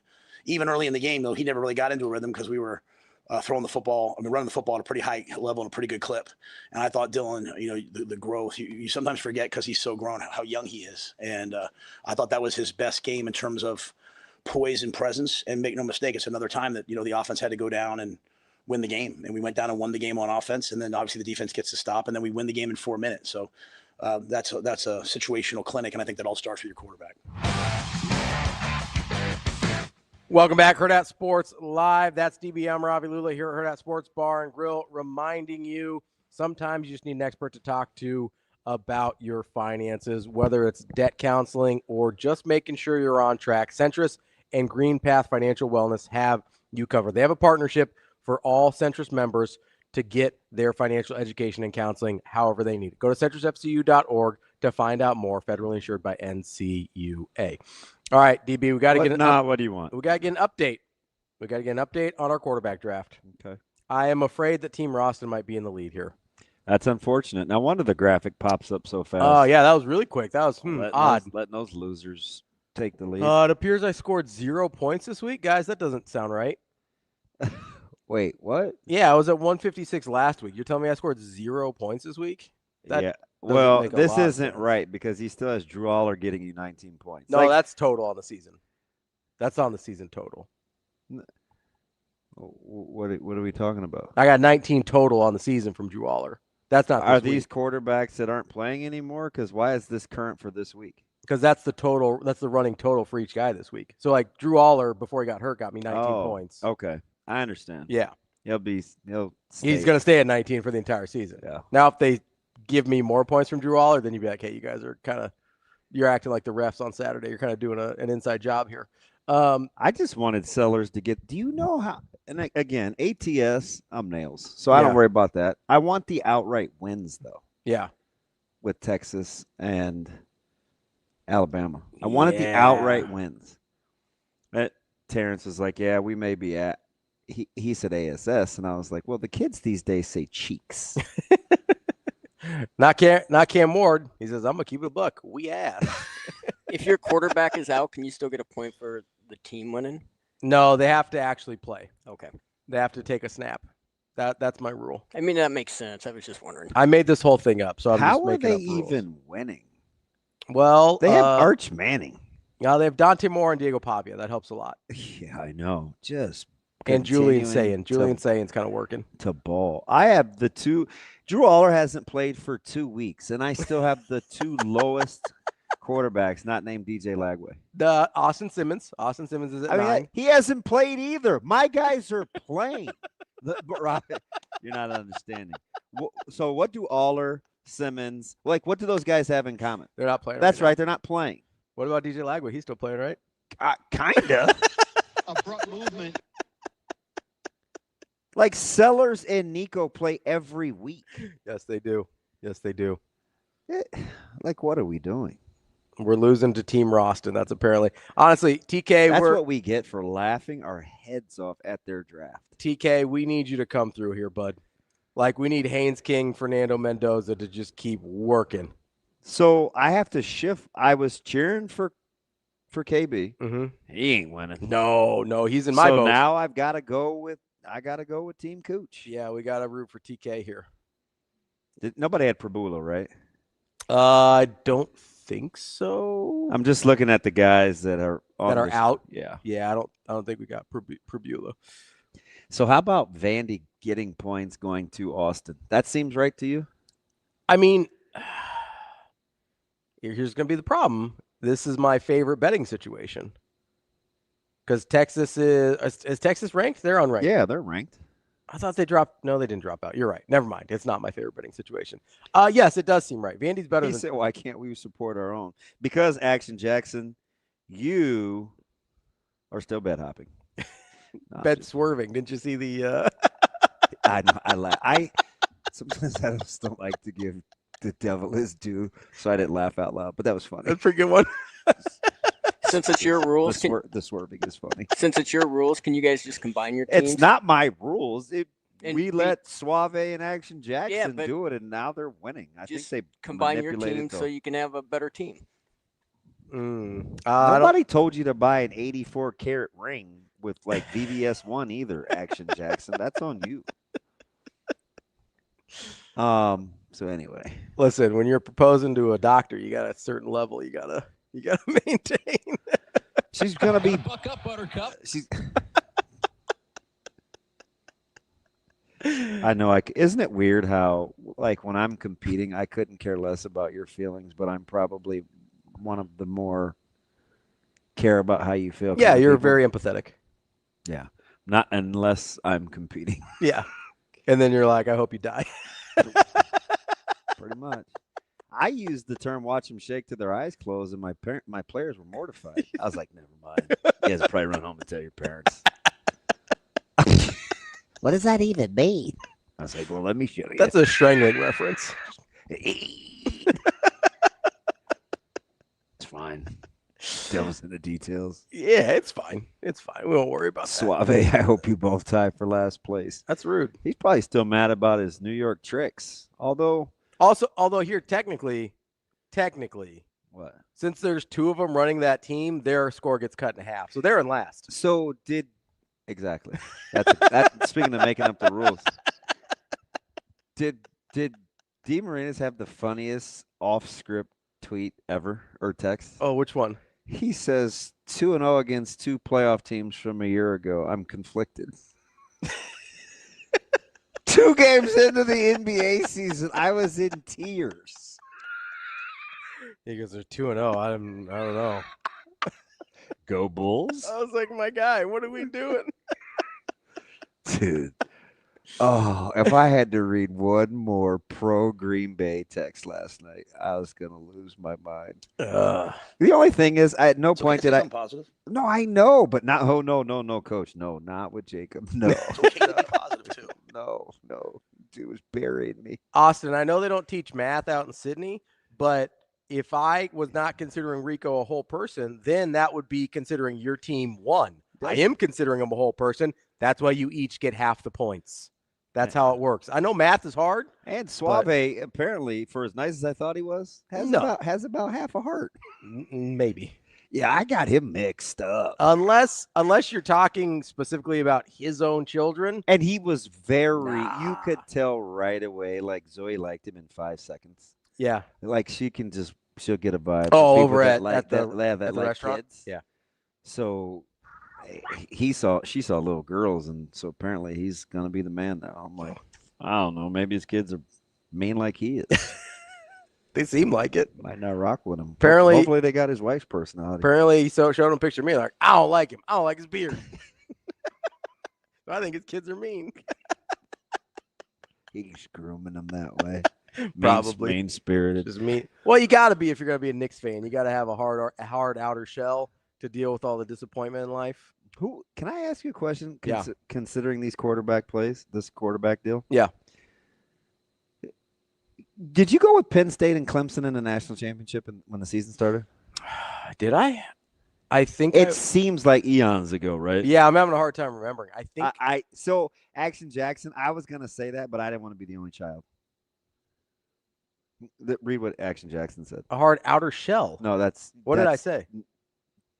I don't remember.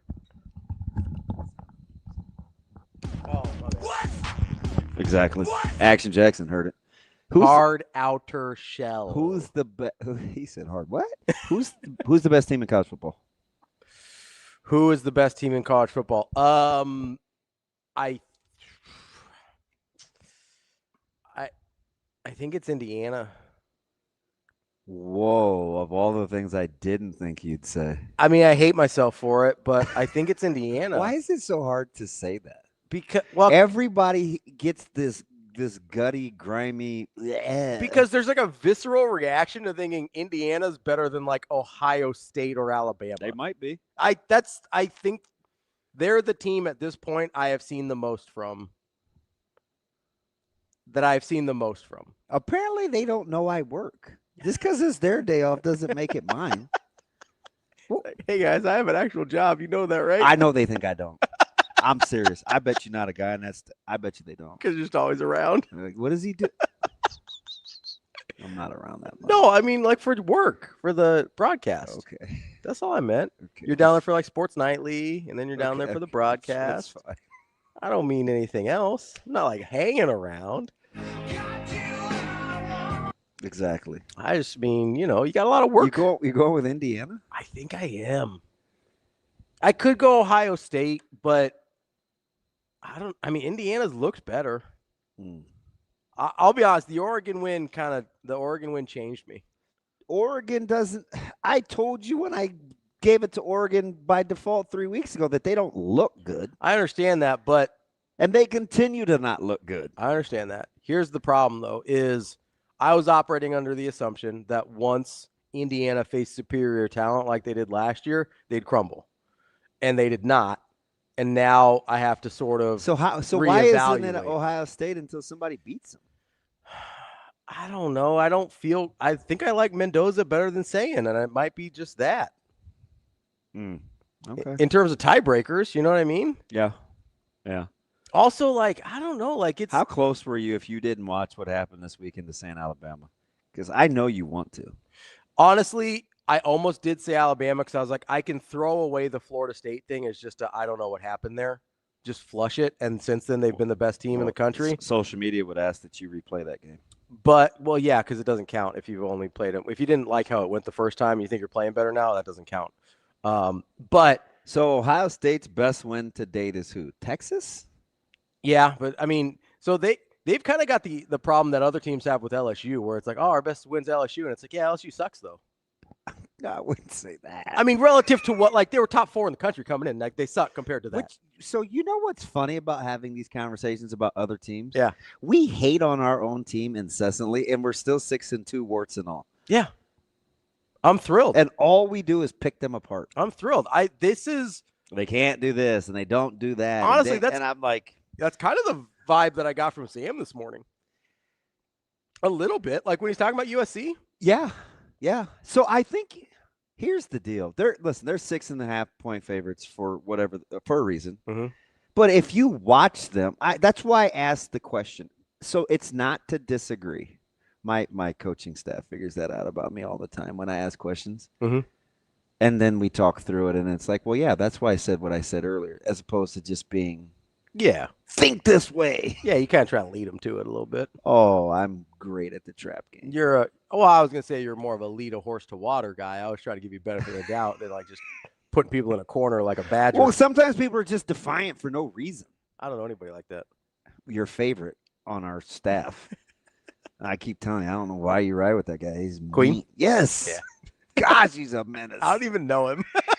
I like him. I like him because he bothers you.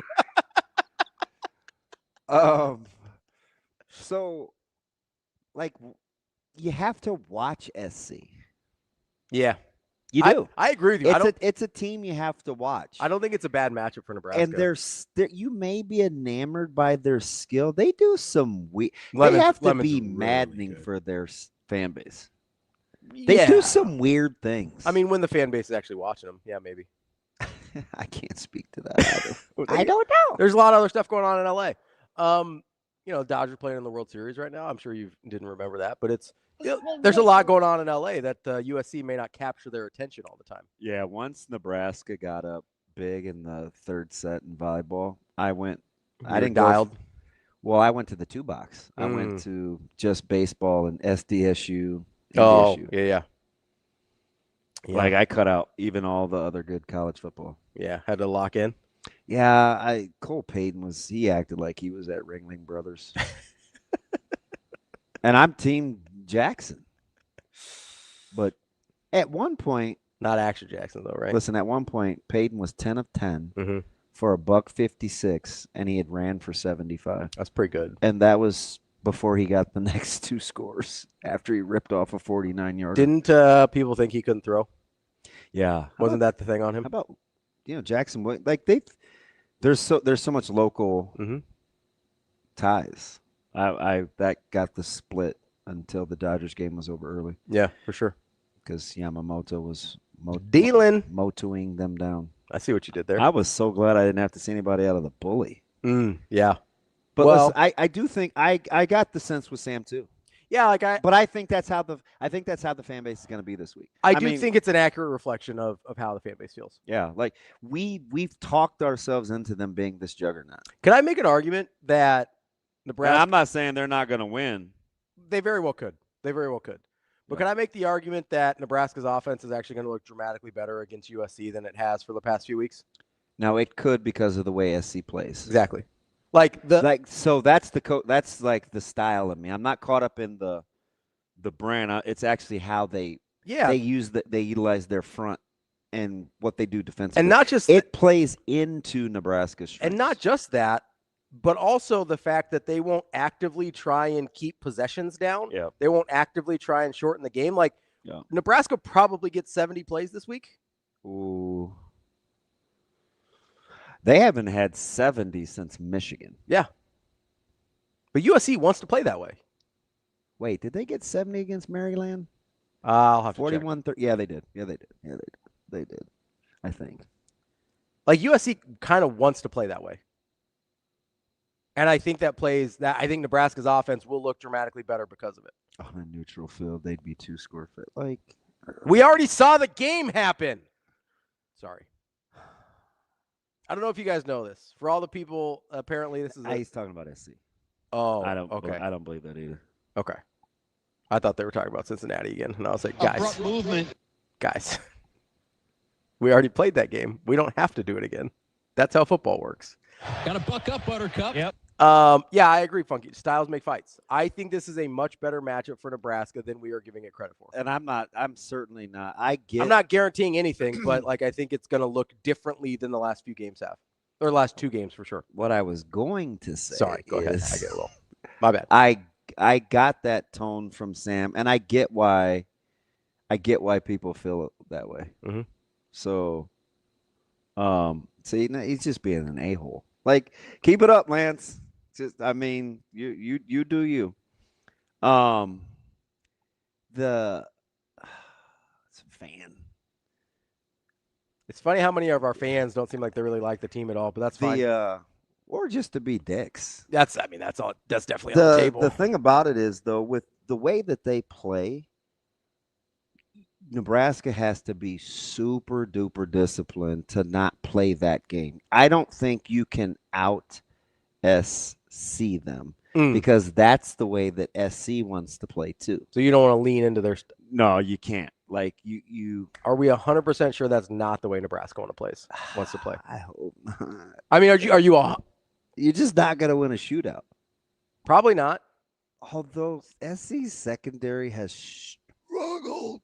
Also, Miami might give you a couple. Yeah, but DR has too. Sure.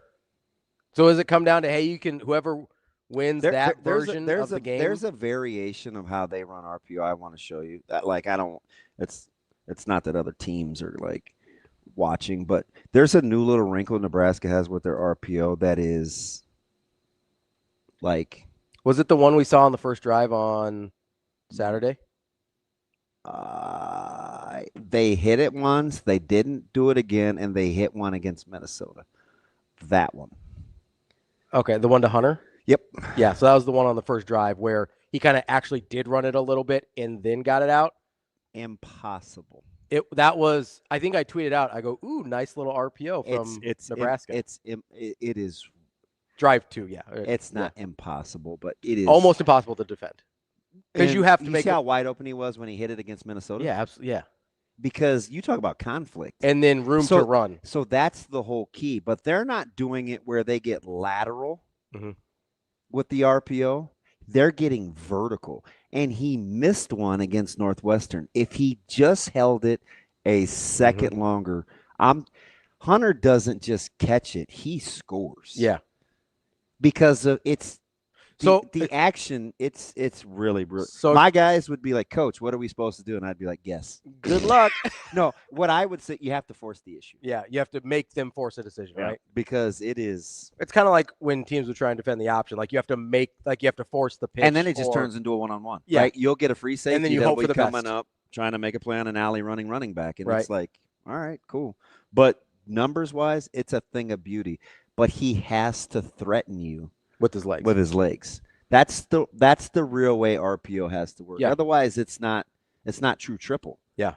Now, you introduce another back, they got a whole nother package they could run with Mosey, Mackay, and EJ. We saw one play with the two back. You could do it if you wanted to. Mm-hmm. And just do like the sequential thing. Well, this time we'll do this, and then we'll do this, and it would deal you fits. Now you just have to be patient enough to do it. Mm-hmm. But there's something different on each of the plays. You know what I mean? So let me ask you this on that RPO action that we saw. How do you – because, like, the one thing we always talk about, right, is the lineman getting downfield. Mm-hmm. The one way you can counteract that is throwing it. They missed a bad one where Witovsky was about 10 yards downfield.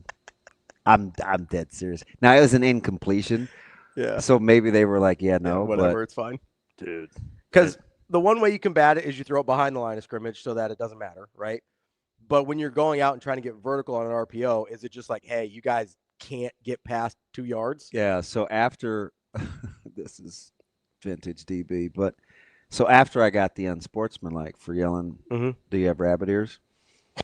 And Coach Samanji comes over and he goes, second one, you're gone. Don't say another word. And I go, hey, man, like, and he looked at me, so I didn't say anything.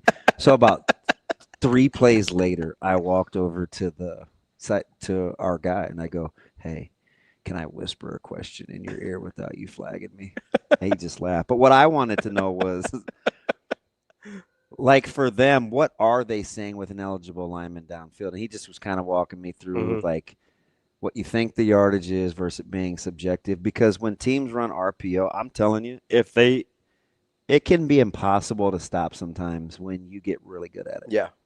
Well, like, that was not thing. Impossible, but I'm just saying it's pretty hard. It's tough. That was the thing with Illinois and Altmaier that I liked, right? Is they're really, really good at running that RPO action. Yeah, you can only play it a certain way, and you have to concede something. And typically, it's going to be the QB run game. Yeah. Because that would be the one that the OCs are least – they'd be least patient to watch continually unfold. Mm-hmm. A&M had a nice version of it too, but Reed can scoot. He read it wrong a couple times, and he's not as active. What did he finish? Did he finish 50%? I'll have to look. I don't remember. 12 of 21, maybe. He was 12 of 21 for 202 yards. Dude, my mem. Good job. That was a good one. 12 of 21 was pretty good. Yeah, whatever. See, even when I'm nice, you don't like it because I don't believe you. That was genuine. That was impressive. Can I say something positive? There is no good piece of cheese with you. None. Zilt. Oh no, I can't wait to get. I'm gonna get into SC and stylistically, I think this game could be super interesting. Yeah, I saw 59.5 or whatever for the total, and I was like, yuck. And it opened at 4.5, and it immediately got bet to 6. To 6.5. Yeah. I see mostly 6s now. 6 across the board. There's a couple of 6.5s, but I see mostly 6s. I'll say I've got it at ESPN has it at 6.5. Okay. Well, that total did come down a point since like an hour ago, though. It's down to 58.5 on ESPN. Oh, is it? Yeah. Just win, baby. Yeah, exactly. So I mean, 31-24. No, that's short. And we like NBC, right? I mean, I like that it's in prime time. 6:30. 6:30. Is NBC? Yeah, I think the NBC broadcast has been okay. Yeah, I don't know, to be honest. Yeah. Because even on a rewatch, I don't have volume. It was pretty bad this weekend. Was it? Oh yeah, Mark Helfrich is terrible. So he's not good. Interesting. Not good. Really? Oh, it's terrible.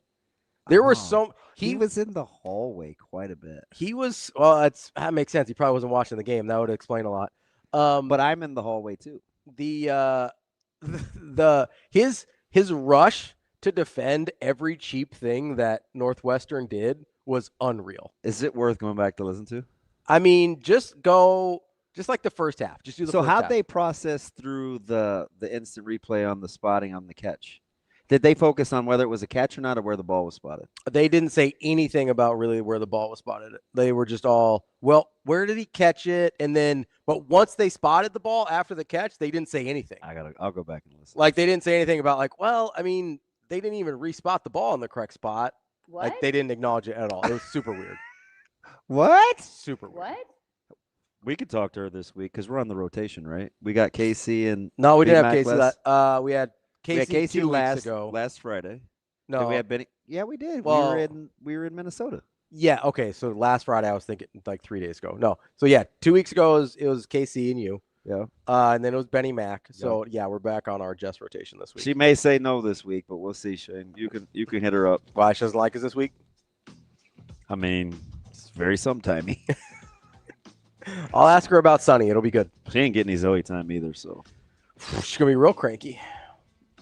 Kick Zoe out. Got the boot. Yeah, out of the club. Flipping menace. That is the show for today. That's DB. I'm Ravi Lulla. Don't forget, this is the week. Friday coming up. You can come see us live here at Hurrdat Sports Bar and Grill for our Halloween live show as we get you ready for Nebraska and USC. Go to hurrdatsportsbar.com to RSVP. The RSVP is free. The all-you-can-eat buffet is $15. Make sure you join us on Friday. We'll be back tomorrow. Savings this October at Edwards Nissan with upfront deals you can point to. Lease the 2025 Nissan Sentra SV starting at $249 a month for 36 months with $0 down. Sleek design, smart tech, and incredible efficiency. It pays to make the drive to Edwards Nissan.